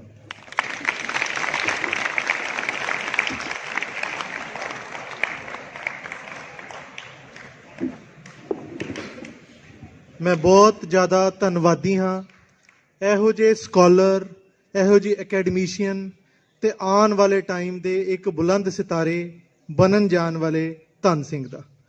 ਤੇ ਜ਼ੋਰ ਦੀ ਇੱਕ ਵਾਰ ਫਿਰ ਤੋਂ ਤਾਲੀਆਂ ਧੰਨ ਸਿੰਘ ਵਾਸਤੇ ਵਜਾਓ। ਮੈਂ ਕਈ ਵਾਰ ਸੋਚਦਾ ਹਾਂ ਕਿ ਅਸੀਂ ਜਿਹੜੇ ਪ੍ਰੋਫੈਸਰਸ ਤੋਂ, ਜਿਹੜੇ ਅਧਿਆਪਕਾਂ ਤੋਂ ਪੜ੍ਹੇ ਹਾਂ, ਉਹਨਾਂ ਨੇ ਵੀ ਕਦੀ ਕੋਈ ਸੁਪਨਾ ਦੇਖਿਆ ਹੋਏਗਾ ਕਿ ਸਾਡੇ ਪੜ੍ਹਾਏ ਹੋਏ ਬੱਚੇ ਕਿਸੇ ਕਾਲਜ ਵਿੱਚ, ਕਿਸੇ ਇਦਾਰੇ 'ਚ ਕਦੀ ਨਾ ਕਦੀ ਸਾਡੀ ਗੱਲ ਅੱਗੇ ਰੱਖਣਗੇ। ਤੇ ਮੈਂ ਧੰਨ ਸਿੰਘ ਦੇ ਵਿੱਚ ਇਹੋ ਜਿਹੀ ਇੱਕ ਚਿਨਕ, ਇਹੋ ਜਿਹੀ ਇੱਕ ਉਮੀਦ ਦੇਖਦਾ ਕਿ ਉਹ ਬਹੁਤ ਲੰਬੀ ਦੂਰੀ ਤੱਕ ਜਾਏਗਾ ਤੇ ਆਪਣੇ ਵਿਚਾਰਾਂ ਦੀ ਇਸ ਦੌੜ ਨੂੰ ਕਈ ਸਾਰੇ ਲੋਕਾਂ ਤੱਕ ਲੈ ਕੇ ਜਾਏਗਾ, ਜਾਗਰੂਕ ਕਰੇਗਾ। ਤੁਹਾਨੂੰ ਸਾਰਿਆਂ ਨੂੰ ਦੇਖ ਕੇ ਕੁਝ ਮਹਿਸੂਸ ਹੋਇਆ ਕਿ ਕੁਝ ਲੋਕਾਂ ਨੇ, ਕੁਝ ਦੋਸਤਾਂ ਨੇ, ਕੁਝ ਵਲੰਟੀਅਰਸ ਨੇ ਬੈਠਣ ਦੀ ਕੋਸ਼ਿਸ਼ ਕੀਤੀ। ਯਾਨੀ ਕਿ ਕੁਝ ਬੰਦਿਆਂ ਨੇ ਆ ਸੋਚ ਲਿਆ ਕਿ ਕੀ ਫਰਕ ਪੈਂਦਾ ਹੈ, ਤੇ ਬੜਾ ਫਰਕ ਪੈਂਦਾ ਹੈ। ਮੈਂ ਹਮੇਸ਼ਾ 2 ਦਾਰੋਮਦਾਰ ਕਲਾਸ ਵਿੱਚ ਪੜ੍ਹਾਇਆ ਕਰਦਾ ਹਾਂ। ਉਹਦੇ ਵਿੱਚ ਹੀ ਉਸ ਮਾਪਦੰਡ ਵਿੱਚ ਮੈਂ ਤੁਹਾਨੂੰ ਦੇਖਾਂ ਤੇ ਤੁਸੀਂ ਕਈਆਂ ਨੇ ਸੋਚਿਆ ਕਿ ਨਹੀਂ ਬੈਠਦੇ, ਕੀ ਫਰਕ ਪੈਂਦਾ ਹੈ, ਇੱਕ ਸੈਮੀਨਾਰ ਹੀ ਤੇ ਹੈ। ਤੇ ਕਈਆਂ ਨੇ ਸੋਚਿਆ ਬਹੁਤ ਫਰਕ ਪੈਂਦਾ ਹੈ, ਬੜਾ ਫਰਕ ਪੈਂਦਾ ਹੈ ਕਿ ਆ ਇੱਕ ਸੈਮੀਨਾਰ ਨਹੀਂ, ਆ ਇਤਿਹਾਸ ਨੂੰ ਮਹਿਸੂਸ ਕਰਨ ਦਾ ਦਿਨ ਹੈ। ਇਤਿਹਾਸ ਅਸੀਂ ਪੜ੍ਹਦੇ ਹਾਂ, ਮਿਥਿਹਾਸ ਅਸੀਂ ਪੜ੍ਹਦੇ ਹਾਂ, ਲੇਕਿਨ ਜਦ ਮਹਿਸੂਸ ਕਰਨ ਦਾ ਟਾਈਮ ਆਏ, ਇਹੋ ਜਿਹੇ ਸੈਮੀਨਾਰ ਸਾਨੂੰ ਇਤਿਹਾਸ ਨੂੰ, ਮਿਥਿਹਾਸ ਨੂੰ ਮਹਿਸੂਸ ਕਰਨ ਦਿੰਦੇ ਹੈ, ਸਾਨੂੰ ਦਿਲੋਂ ਉਹਨੂੰ ਇੰਟਰਨਲਾਈਜ਼ ਕਰਨ ਦਿੰਦੇ ਹੈ। ਅਸੀਂ ਮਹਿਸੂਸ ਕਰਦੇ ਹਾਂ ਉਸ ਦੌਰ ਵਿੱਚ ਸਾਡਾ ਮਨ ਚਲਾ ਜਾਂਦਾ ਹੈ ਜਿਸ ਦੌਰ ਵਿੱਚ ਇਹੋ ਜਿਹੀ ਇੱਕ ਸ਼ਹਾਦਤ ਹੋਈ ਸੀ। ਅਸੀਂ ਸੋਚ ਸਕਦੇ ਹਾਂ ਕਿ ਕਿੰਨਾ ਕੁ ਵੱਡਾ ਜਿਗਰਾ ਇੱਕ ਪਿਓ ਦਾ ਰਿਹਾ ਹੋਏਗਾ ਜਿਨੇ ਆਪਣੇ ਪੁੱਤ ਕੁਰਬਾਨ ਕਰਤੇ, ਇੱਕ ਕੌਮ ਵਾਸਤੇ, ਇੱਕ ਦੇਸ਼ ਵਾਸਤੇ, ਆਉਣ ਵਾਲੀ ਕਈ ਪੀੜ੍ਹੀਆਂ ਵਾਸਤੇ। ਆ ਕੁਝ ਸ਼ਬਦਾਂ ਨਾਲ ਮੈਂ ਅੱਜ ਦੇ ਬੁਲਾਰੇ ਸਰਦਾਰ ਰਣਜੀਤ ਸਿੰਘ ਜੀ ਨੂੰ ਬੁਲਾਉਣਾ ਚਾਹਾਂਗਾ ਤਾਂ ਕਿ ਉਹ ਆਪਣੇ ਮੁੱਖ ਵਿਚਾਰ ਤੁਹਾਡੇ ਤੱਕ ਪਹੁੰਚਦੇ ਕਰਨ ਤੇ ਤੁਸੀਂ ਉਹਨਾਂ ਦੇ ਵਿਚਾਰਾਂ ਤੋਂ ਜਾਗਰੂਕ ਹੋ ਸਕੋ। ਹੁਣ ਮੈਂ ਸੱਦਾ ਦੇਣ ਜਾ ਰਿਹਾ ਸਰਦਾਰ ਰਣਜੀਤ ਸਿੰਘ ਜੀ ਨੂੰ।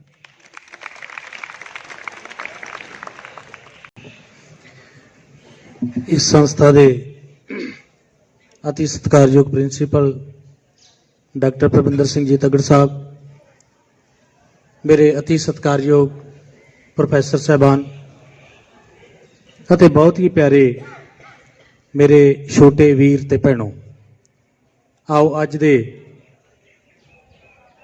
ਸ਼ਹੀਦੀ ਦਿਹਾੜੇ ਨੂੰ ਸਮਰਪਿਤ ਇਸ ਸੈਮੀਨਾਰ ਦੇ ਵਿੱਚ ਸਾਰੇ ਜੁੜ ਬੈਠੇ ਆ ਤੇ ਉਹਨਾਂ ਸ਼ਹੀਦਾਂ ਤੱਕ ਆਪਣੀ ਅਕੀਦਤ, ਆਪਣੀ ਸ਼ਰਧਾ, ਆਪਣਾ ਨਮਨ ਉਹ ਪੇਸ਼ ਕਰਦੇ ਹੋਏ ਆਓ ਇੱਕ ਫਤਿਹ ਸਾਰੇ ਹੀ ਗੱਜ ਕੇ ਬੁਲਾਈਏ।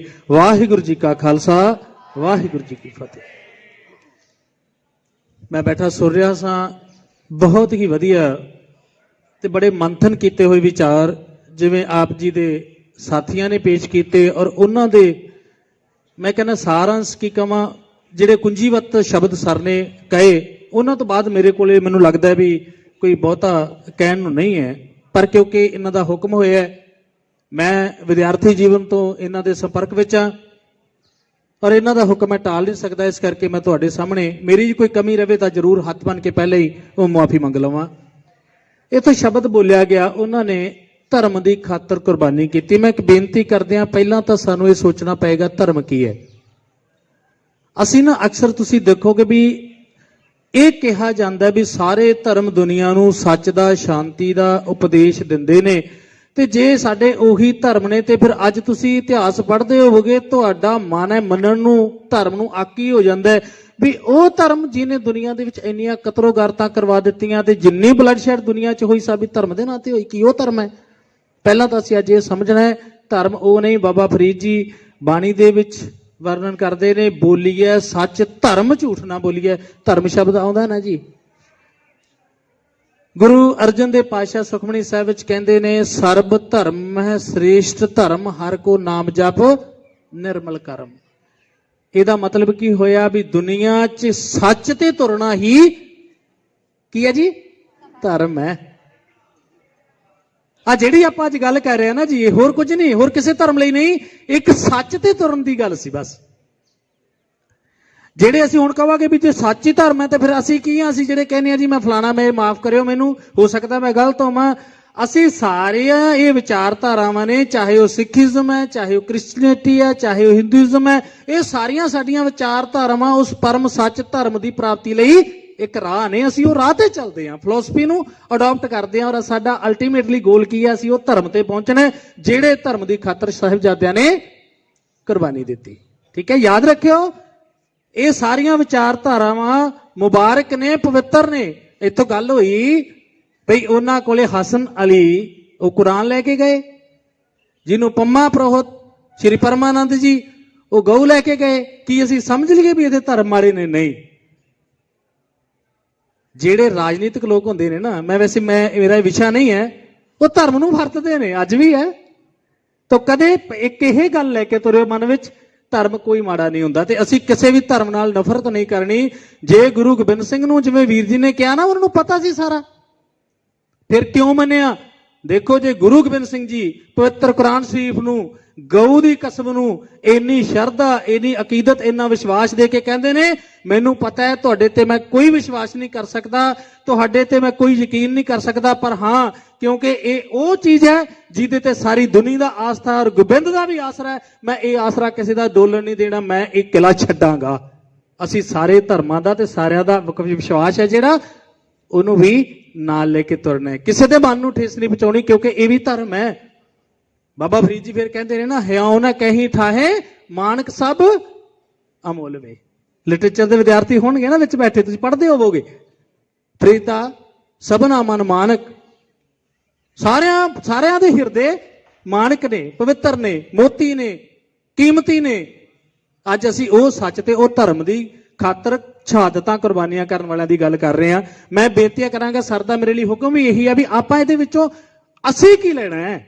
ਇਤਿਹਾਸ ਵੀਰ ਜੀ ਨੇ ਬੜਾ ਸੋਹਣਾ ਤੁਹਾਨੂੰ ਦੱਸਤਾ, ਜੋ ਘਟਨਾਵਾਂ ਹੋਈਆਂ ਤੁਹਾਨੂੰ ਸਾਰਿਆਂ ਨੂੰ ਪਤਾ ਹੈ, ਪਰ ਅਸੀਂ ਕੀ ਸੋਚੀਏ, ਕੀ ਸਿੱਖੀਏ, ਕੀ ਲਈਏ ਵਿੱਚੋਂ, ਅਸੀਂ ਕੀ ਕਰ ਸਕਦੇ ਹਾਂ? ਪਹਿਲੀ ਗੱਲ ਧਰਮ ਦੀ ਗੱਲ ਹੋ ਗਈ, ਧਰਮ ਦੀ ਖਾਤਰ, ਸੱਚ ਦੀ ਖਾਤਰ ਕੁਰਬਾਨੀਆਂ ਹੋ ਗਈਆਂ। ਤੇ ਇੱਕ ਇੱਥੇ ਜ਼ਿਕਰ ਹੋਇਆ ਬੀਬੀ ਮੁਮਤਾਜ਼ ਦਾ, ਹਨਾ, ਜਦੋਂ ਨਿਹੰਗ ਖਾਂ ਦੀ ਘਰ ਬਚਿੱਤਰ ਸਿੰਘ ਹੈ ਜਿਹੜਾ, ਉਹ ਜ਼ਖਮੀ ਹਾਲਤ ਦੇ ਵਿੱਚ ਹੈ, ਤੇ ਬੀਬੀ ਮੁਮਤਾਜ਼ ਹੈ ਜਿਹੜੀ ਉਹਦੀ ਬੇਟੀ ਹੈ, ਉਹ ਉੱਥੇ ਸੇਵਾ ਕਰ ਰਹੀ ਹੈ, ਉਹਨੂੰ ਸੰਭਾਲ ਕਰ ਰਹੀ ਹੈ। ਤੇ ਜਦੋਂ ਫੌਜੀ ਆਉਂਦੇ ਆ, ਉਹ ਕਹਿੰਦਾ ਜੀ ਅੰਦਰ ਮੇਰੀ ਬੇਟੀ ਤੇ ਉਹਦਾ ਸ਼ੌਹਰ ਹੈ, ਕੁੰਡਾ ਲਾਇਆ ਹੋਇਆ ਹੈ।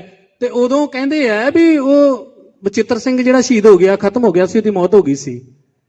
ਮੁਮਤਾਜ਼ ਨੇ ਅੰਦਰ ਬੈਠੀ ਨੇ ਸੁਣਿਆ ਵੀ ਮੇਰੇ ਪਿਤਾ ਨੇ ਕੀ ਬੋਲਿਆ, ਵੀ ਅੰਦਰ ਮੇਰੀ ਬੇਟੀ ਤੇ ਉਹਦਾ ਸ਼ੌਹਰ ਹੈ। ਕਿਹਨੇ ਕਿਹਾ ਸੀ? ਉਹਦੇ ਪਿਤਾ ਨੇ।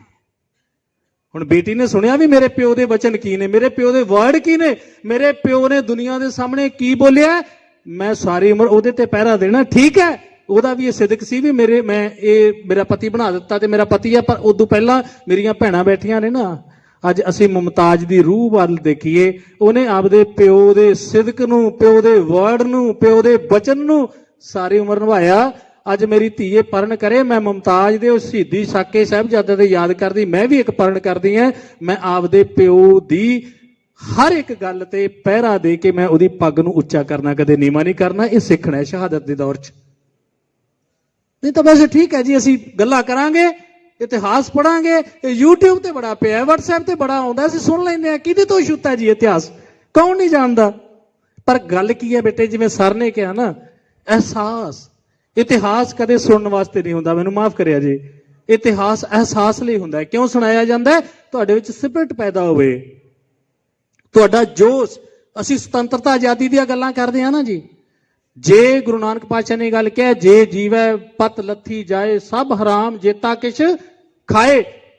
ਇਹ ਆਜ਼ਾਦੀ, ਇਹ ਸਵਾਧੀਨਤਾ, ਇਹ ਸੁਤੰਤਰਤਾ ਤਾਂ ਕਾਇਮ ਰਹਿ ਸਕਦੀ ਹੈ ਜੇ ਸਾਡੀ ਅਣਖ ਤੇ ਗੈਰਤ ਕਾਇਮ ਹੈ। ਇਹ ਇਤਿਹਾਸ ਆ ਸਾਡੀ ਅਣਖ ਤੇ ਗੈਰਤ ਨੂੰ ਕਾਇਮ ਰੱਖਦੇ ਨੇ।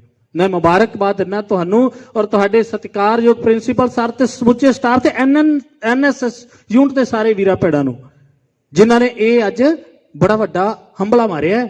ਆ ਜਿਹੜਾ ਤੁਹਾਡਾ ਆਪਾਂ ਕਹਿੰਦੇ ਨਾ ਛੋਟੇ, ਤੁਸੀਂ ਛੋਟਾ ਜਿਹਾ ਇਕੱਠ ਨਹੀਂ ਹੋ। ਮੈਂ ਬੈਠਾ ਸੋਚ ਰਿਹਾ ਸਾਂ, ਤੁਹਾਡੀ ਉਹ ਸੰਗਤ ਹੈ ਜਿਹਦੀ ਅਸੀਂ ਗੱਲ ਕਰਦੇ ਆ। ਇੱਥੇ ਚਿਮਟੇ ਖੜਕਦੇ ਹੁਣ, ਢੋਲਕੀਆਂ ਖੜਕਦੀਆਂ ਹੁਣ, ਕੇਵਲ ਉਹ ਸੰਗਤ ਨਹੀਂ ਹੁੰਦੀ। ਸੰਗਤ ਉਹ ਹੁੰਦੀ ਹੈ ਜਿੱਥੇ ਸੱਚ ਦੀ ਗੱਲ ਹੁੰਦੀ ਹੈ। ਅੱਜ ਤੁਸੀਂ ਸਾਰੇ ਸੱਚ ਦੀ ਗੱਲ ਸੁਣਨ ਵਾਸਤੇ ਬੈਠੇ ਹੋ ਨਾ, ਏਦੂ ਵੱਡੀ ਕੋਈ ਪਵਿੱਤਰ ਪਾਕ ਸੰਗਤ ਨਹੀਂ ਹੈ। ਜੇ ਅੱਜ ਇੱਕ ਵੀ ਸ਼ਬਦ ਤੁਹਾਡੇ ਦਿਲ ਤੇ ਲੱਗ ਕੇ, ਕੋਈ ਅਹਿਸਾਸ ਐਸਾ ਤੁਹਾਡੇ ਦਿਲ ਤੇ ਬੈਠ ਗਿਆ, ਤੁਹਾਡੀ ਜ਼ਿੰਦਗੀ ਹੈ ਜਿਹੜੀ ਉਹਨੇ ਟਰਨਿੰਗ ਪੁਆਇੰਟ ਲੈ ਕੇ ਸ਼ੁਭ ਕਾਰਜਾਂ ਵਾਲੇ ਪਾਸੇ ਤੁਰਨਾ ਸ਼ੁਰੂ ਕਰਤਾ ਨਾ, ਸਮਝਿਓ ਤੁਹਾਡੀ ਜ਼ਿੰਦਗੀ ਸਫਲ ਹੋ ਗਈ। ਔਰ ਇਹ ਸਾਡਾ ਉਪਰਾਲਾ ਵੀ ਮਾਨਯੋਗ ਪ੍ਰਿੰਸੀਪਲ ਸਰ ਦਾ, ਸਤਿਕਾਰਯੋਗ ਡਾਕਟਰ ਸਾਹਿਬ, ਉਹਨਾਂ ਦਾ, ਸਾਰਿਆਂ ਦਾ ਤੁਹਾਡਾ ਉਪਰਾਲਾ ਸਫਲ ਹੋ ਗਿਆ। ਮੈਂ ਅੱਗੇ ਚੱਲਾਂ। ਇੱਥੇ ਗੱਲ ਹੋਈ ਇਤਿਹਾਸ ਦੇ ਵਿੱਚੋਂ ਵੀ ਸਾਹਿਬਜ਼ਾਦਾ ਅਜੀਤ ਸਿੰਘ ਤੇ ਗੁਰੂ ਸਾਹਿਬ ਜਦੋਂ ਅੱਗੇ ਚਲੇ ਗਏ, ਪਤਾ ਲੱਗਿਆ ਵੀ ਬਚਿੱਤਰ ਸਿੰਘ ਬੜੀ ਜ਼ਖਮੀ ਹਾਲਤ 'ਚ ਹੈ। ਉਦੋਂ ਵੀ ਪਹਿਲਾਂ ਜਿਹੜਾ ਸ਼ਾਹੀ ਟਿੱਪ ਹੈ, ਉੱਥੇ ਸਾਹਿਬਜ਼ਾਦਾ ਅਜੀਤ ਸਿੰਘ ਜਦੋਂ ਲੜ ਰਹੇ ਆ ਨਾ, ਇੱਕ ਸਿੰਘ ਆ ਕੇ ਕਹਿੰਦਾ ਵੀ ਤੁਹਾਨੂੰ ਗੁਰੂ ਪਿਤਾ ਨੇ ਅੱਗੇ ਬੁਲਾਇਆ, ਉਹ ਤੋਂ ਛੱਡ ਕੇ ਅੱਗੇ ਆ ਜਾਂਦੇ ਆ। ਇੱਥੇ ਗੁਰੂ ਸਾਹਿਬ ਕਹਿੰਦੇ ਇਹਨਾਂ ਬਚਿੱਤਰ ਸਿੰਘ ਨੂੰ ਚੱਕ ਕੇ ਲਿਆਉਣਾ, ਉਸੇ ਵੇਲੇ ਵਾਪਸ ਚਲੇ ਜਾਂਦੇ ਆ। ਹੁਣ ਇੱਕ ਗੱਲ ਯਾਦ ਰੱਖਿਓ, ਬਚਿੱਤਰ ਸਿੰਘ ਦੀ ਉਹ ਜਿਹੜੀ ਆਪਣੀ ਬੋਡੀ ਲੈ ਕੇ ਆਉਣੀ ਹੈ ਨਾ, ਉਹ ਲੈਣ ਵਾਸਤੇ ਸਾਹਿਬਜ਼ਾਦੇ ਜਾਂਦੇ ਨੇ। ਤੇ ਉਮਰ ਕਿੰਨੀ ਆ ਸਾਹਿਬਜ਼ਾਦੇ ਦੀ, ਵੱਡੇ ਦੀ, ਅਜੀਤ ਸਿੰਘ ਦੀ? 17 ਸਾਲ। ਤੁਹਾਡੇ ਵਿੱਚੋਂ ਕਈ ਵੀਰ ਭੈਣਾਂ ਉਹ ਏਜ ਪਾਰ ਕਰ ਚੁੱਕੇ ਨੇ, ਪਰ ਜਵਾਨੀ ਹੈ ਨਾ ਅਜੇ। ਹੁਣ ਜਵਾਨੀ ਦਾ ਜੋਸ਼ ਅਜੀਤ ਸਿੰਘ 'ਚ ਵੀ ਹੈਗਾ ਨਾ। ਹੁਣ ਜੋਸ਼ ਹੈ, ਦੁਸ਼ਮਣ ਅੱਗੇ ਖੜਾ ਹੈ।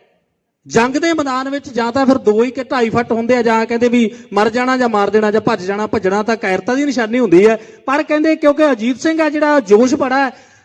ਜਦੋਂ ਗੁਰੂ ਦਾ ਹੁਕਮ ਹੋਇਆ, ਉਹਨੇ ਕਿਹਾ 7 ਬਚਨ। ਕਿਉਂ ਮੰਨਿਆ?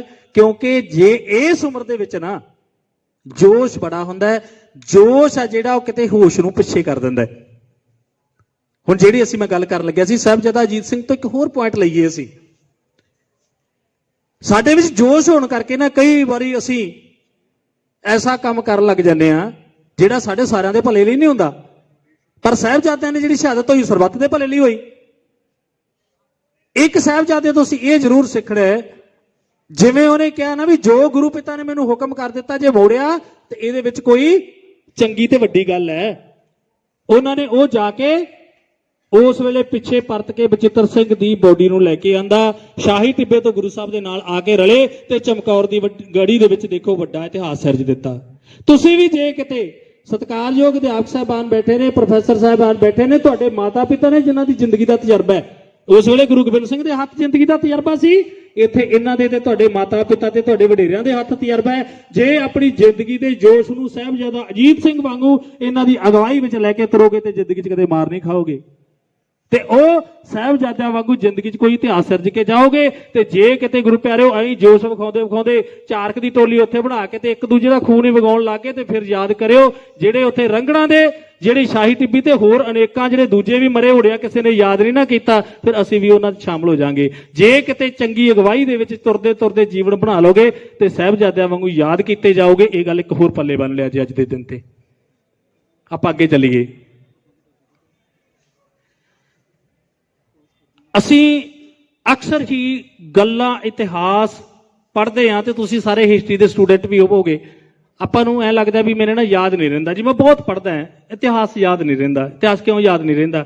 ਮੈਨੂੰ ਮਾਫ ਕਰਿਆ ਜੇ, ਬਹੁਤਿਆਂ ਨੂੰ ਤਾਂ ਸਾਨੂੰ ਅਜੇ 4 ਸਾਹਿਬਜ਼ਾਦੇ ਤੇ 5 ਪਿਆਰਿਆਂ ਦੇ ਨਾਮ ਹੀ ਯਾਦ ਨਹੀਂ ਹੋਣੇ। ਕਿਉਂ ਨਹੀਂ? ਕਿਉਂਕਿ ਅਸੀਂ ਉਹ ਨਹੀਂ ਕੀਤਾ, ਦਿਲ ਤੇ ਨਹੀਂ ਲਾਇਆ।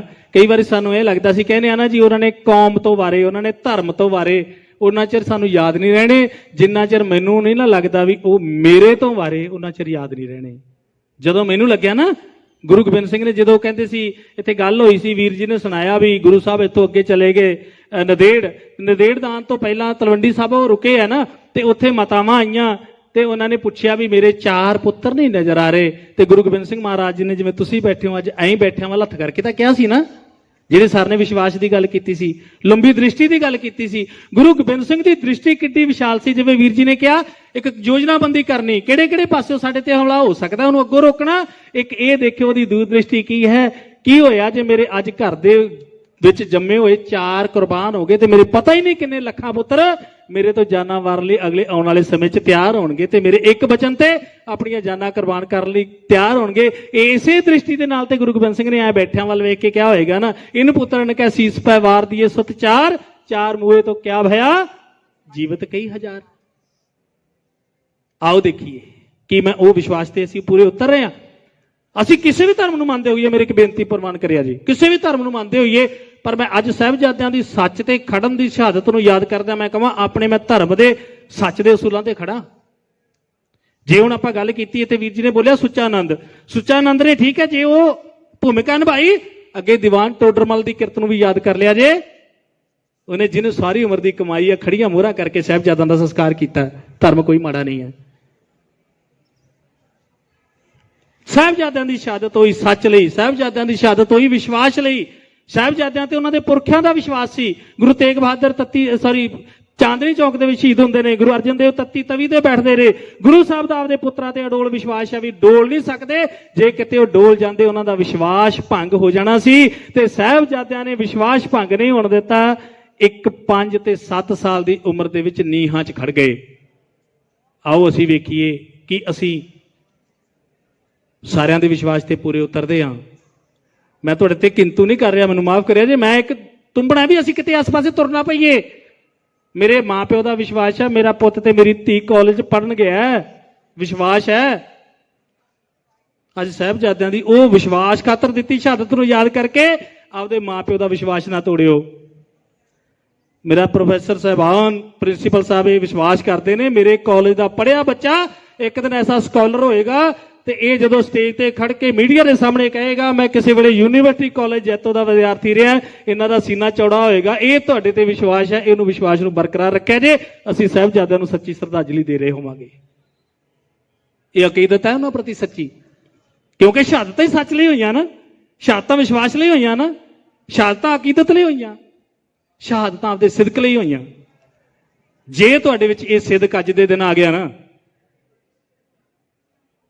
ਜਿਵੇਂ ਸਾਹਿਬਜ਼ਾਦਿਆਂ ਨੇ ਕਿਹਾ ਸੀ, ਇਹ ਜੀਵਨ, ਇਹ ਦੁਨੀਆ ਆਵਣ ਜਾਣੀ ਹੈ, ਇੱਥੇ ਇੱਕ ਹਰੇਕ ਨੇ ਖਤਮ ਹੋ ਜਾਣਾ ਹੈ।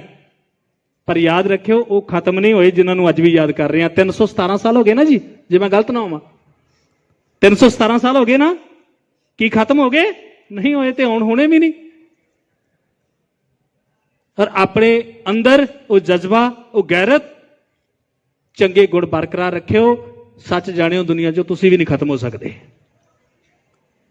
ਜਿੱਦੇ ਸਾਡੇ 'ਚ ਔਗਣ ਆ ਗਏ, ਉਹਦੇ ਸਮਝ ਲਿਓ ਜਿਉਂਦੇ ਹੀ ਖਤਮ ਆ।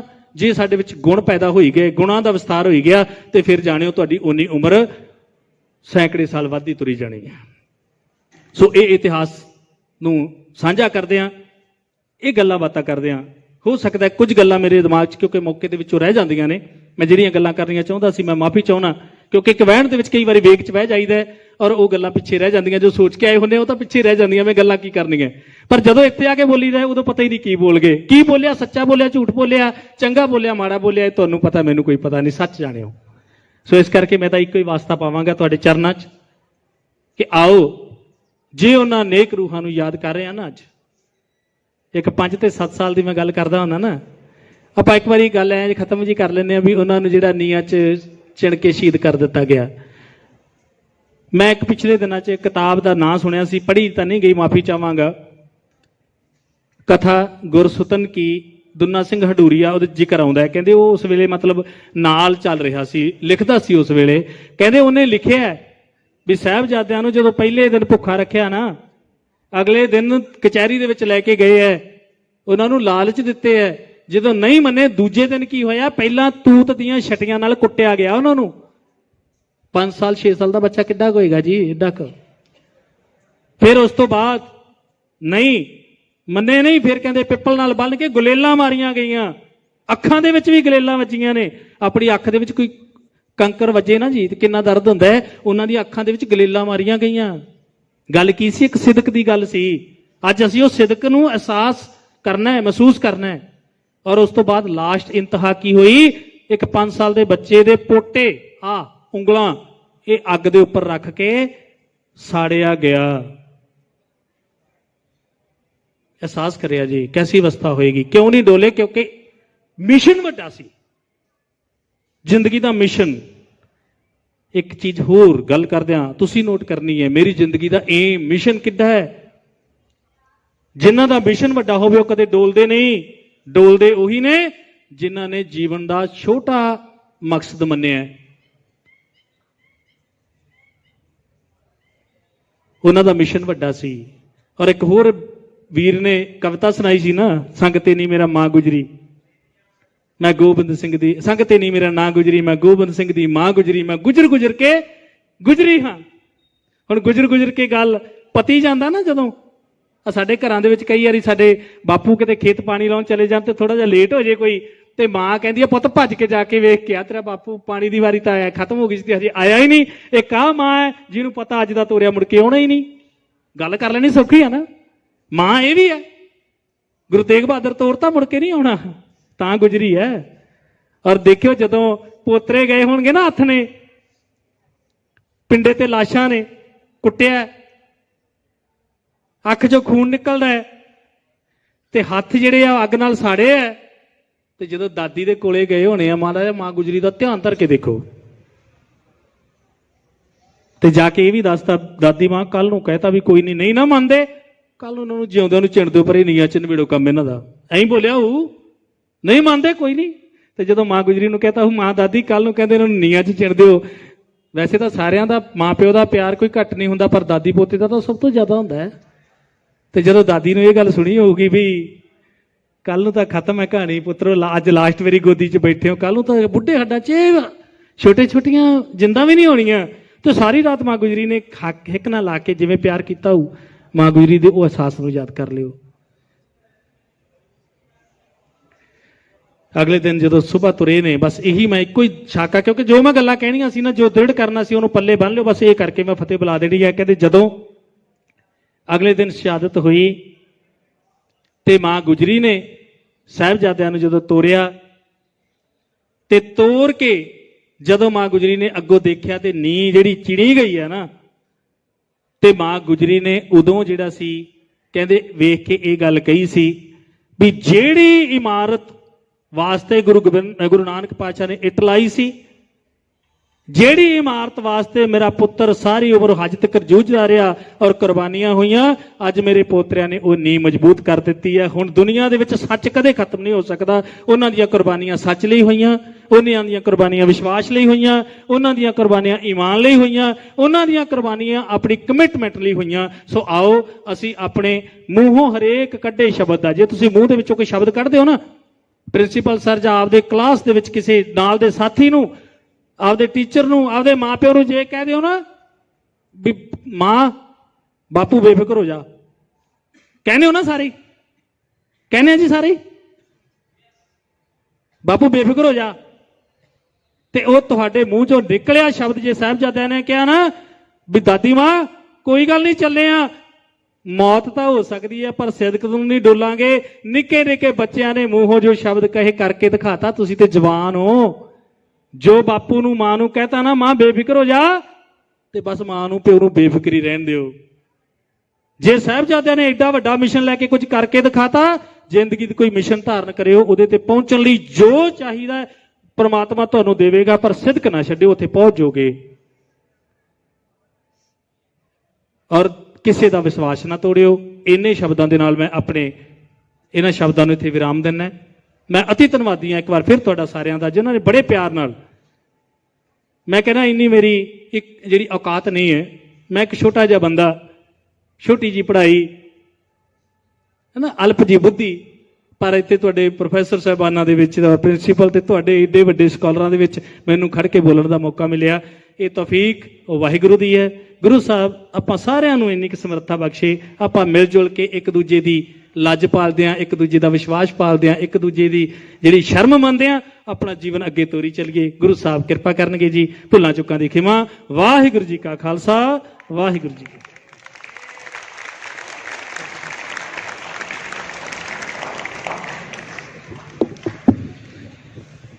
ਬਹੁਤ ਬਹੁਤ ਧੰਨਵਾਦ ਸਰਦਾਰ ਰਣਜੀਤ ਸਿੰਘ ਜੀ। ਤੁਸੀਂ ਆਪਣੇ ਬਹੁਤ ਹੀ ਜ਼ਿਆਦਾ ਡਿਟੇਲਡ ਤੇ ਨਿੱਘੇ ਵਿਚਾਰ ਸਾਡੇ ਨਾਲ ਸਾਂਝੇ ਕੀਤੇ, ਤੇ ਜਦ ਤੁਸੀਂ ਆਪਣੇ ਵਿਚਾਰ ਰੱਖ ਰਹੇ ਸੀਗੇ ਤੇ ਮੈਂ ਕੁਝ ਨਮ ਅੱਖਾਂ ਦੇਖੀਆਂ, ਕੁਝ ਹੰਝੂ ਵਗਦੇ ਦੇਖੇ। ਆ ਅਹਿਸਾਸ ਦੇਖ ਕੇ ਖੁਸ਼ੀ ਵੀ ਹੋਈ ਕਿ ਵੀ ਬੱਚੇ ਜੋ ਹੈ ਮਹਿਸੂਸ ਕਰਦੇ ਹੈ ਗੱਲਾਂ ਨੂੰ, ਤੇ ਉਹ ਆਪਣੇ ਇਤਿਹਾਸ ਨੂੰ ਸਮਝਦੇ ਹੈ, ਰਿਅਲਾਈਜ਼ ਕਰਦੇ ਹੈ, ਇੰਟਰਨਲਾਈਜ਼ ਕਰਦੇ ਹੈ, ਤੇ ਆ ਵਿਸ਼ਵਾਸ ਕਰਦੇ ਹੈ ਕਿ ਵੀ ਇਹੋ ਜਿਹੇ ਇਤਿਹਾਸ ਨੂੰ ਉਹ ਹਮੇਸ਼ਾ ਹੀ ਯਾਦ ਰੱਖਣਗੇ। ਮੈਂ ਕੁਝ ਲਾਈਨਾਂ ਤੁਹਾਡੇ ਨਾਲ ਸਾਂਝੀਆਂ ਕਰ ਰਿਹਾ। श्रोत्यो, इजहारे शहादत को जुबां की क्या जरूरत है, इजहारे शहादत को जुबां की क्या जरूरत है, ये वो बरसात है जो आंखों ही से बरसाई जाती है, ये वो बरसात है जो आंखों ही से बरसाई जाती है। तुहाडियां अखां चों वगदे हंझू इस गल दा प्रमाण है कि वाकई ही तुहाडे तक सारियां कईयां हुईयां गल्लां पहुंचदियां हुईयां ते तुहाडे दिल च महसूस हुईयां। जिस तरह प्रिंसिपल साहब ने कहा है, जो दो विद्यार्थी जिन्हां ने हिस्सा लिता है लेख मुकाबले च, वो जे अपनी पोजीशन ते खड़े हो जान। आ लेख मुकाबला जो असी 400 साला मना रहे हैं गुरु तेग बहादुर जी का, उस सिलसिले नूं समर्पित सीगा। ते इस च दो विद्यार्थी जो कि BA फर्स्ट ईयर दे है, गुरसेवक सिंह ते जसप्रीत सिंह, दोनों ने हिस्सा लिता। ते सानू इस गल दा मान भी है कि भी आ बच्चे जिंदगी च पहली बारी पंजाबी यूनिवर्सिटी पटियाला गए, ते इन्होंने बड़े हौसले दे नाल बड़े ही सख्त कंपीटीशन विच अपनी लिखावट जो है प्रस्तुत की, ते उहदे विच इन्हां नूं सर्टिफिकेट भी प्रदान किए। हुण मैं गुजारिश करांगा प्रिंसिपल साहब नूं ते और बच्चों को सर्टिफिकेट दे के इन्हां दा हौसला वधाणगे। गुरसेवक सिंह स्टेज ते आ जाण।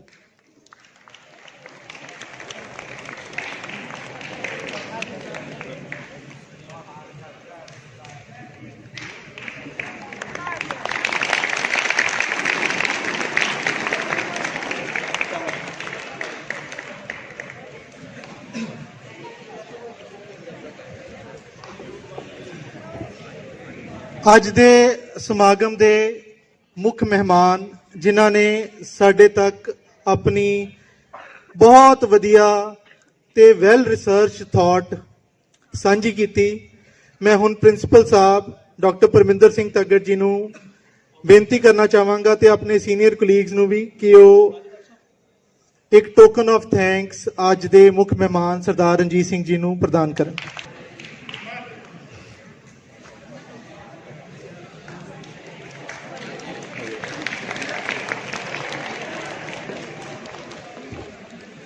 इस दे नाल ही असी इस प्रोग्राम की समाप्ति करते हैं। सारे NSS वॉलंटियर्स ते आए हुए विद्यार्थियों का बहुत बहुत धन्यवाद, ते साडे ਸਾਰੇ ਜੋ ਅਧਿਆਪਕ ਸਾਹਿਬਾਨ ਜਿਨ੍ਹਾਂ ਨੇ ਬਹੁਤ ਵਧੀਆ ਡਿਸਪਲਿਨ ਮੇਨਟੇਨ ਕੀਤਾ ਤੇ ਸਹਿਯੋਗ ਦਿੱਤਾ, ਉਹਨਾਂ ਦਾ ਵੀ ਧੰਨਵਾਦ।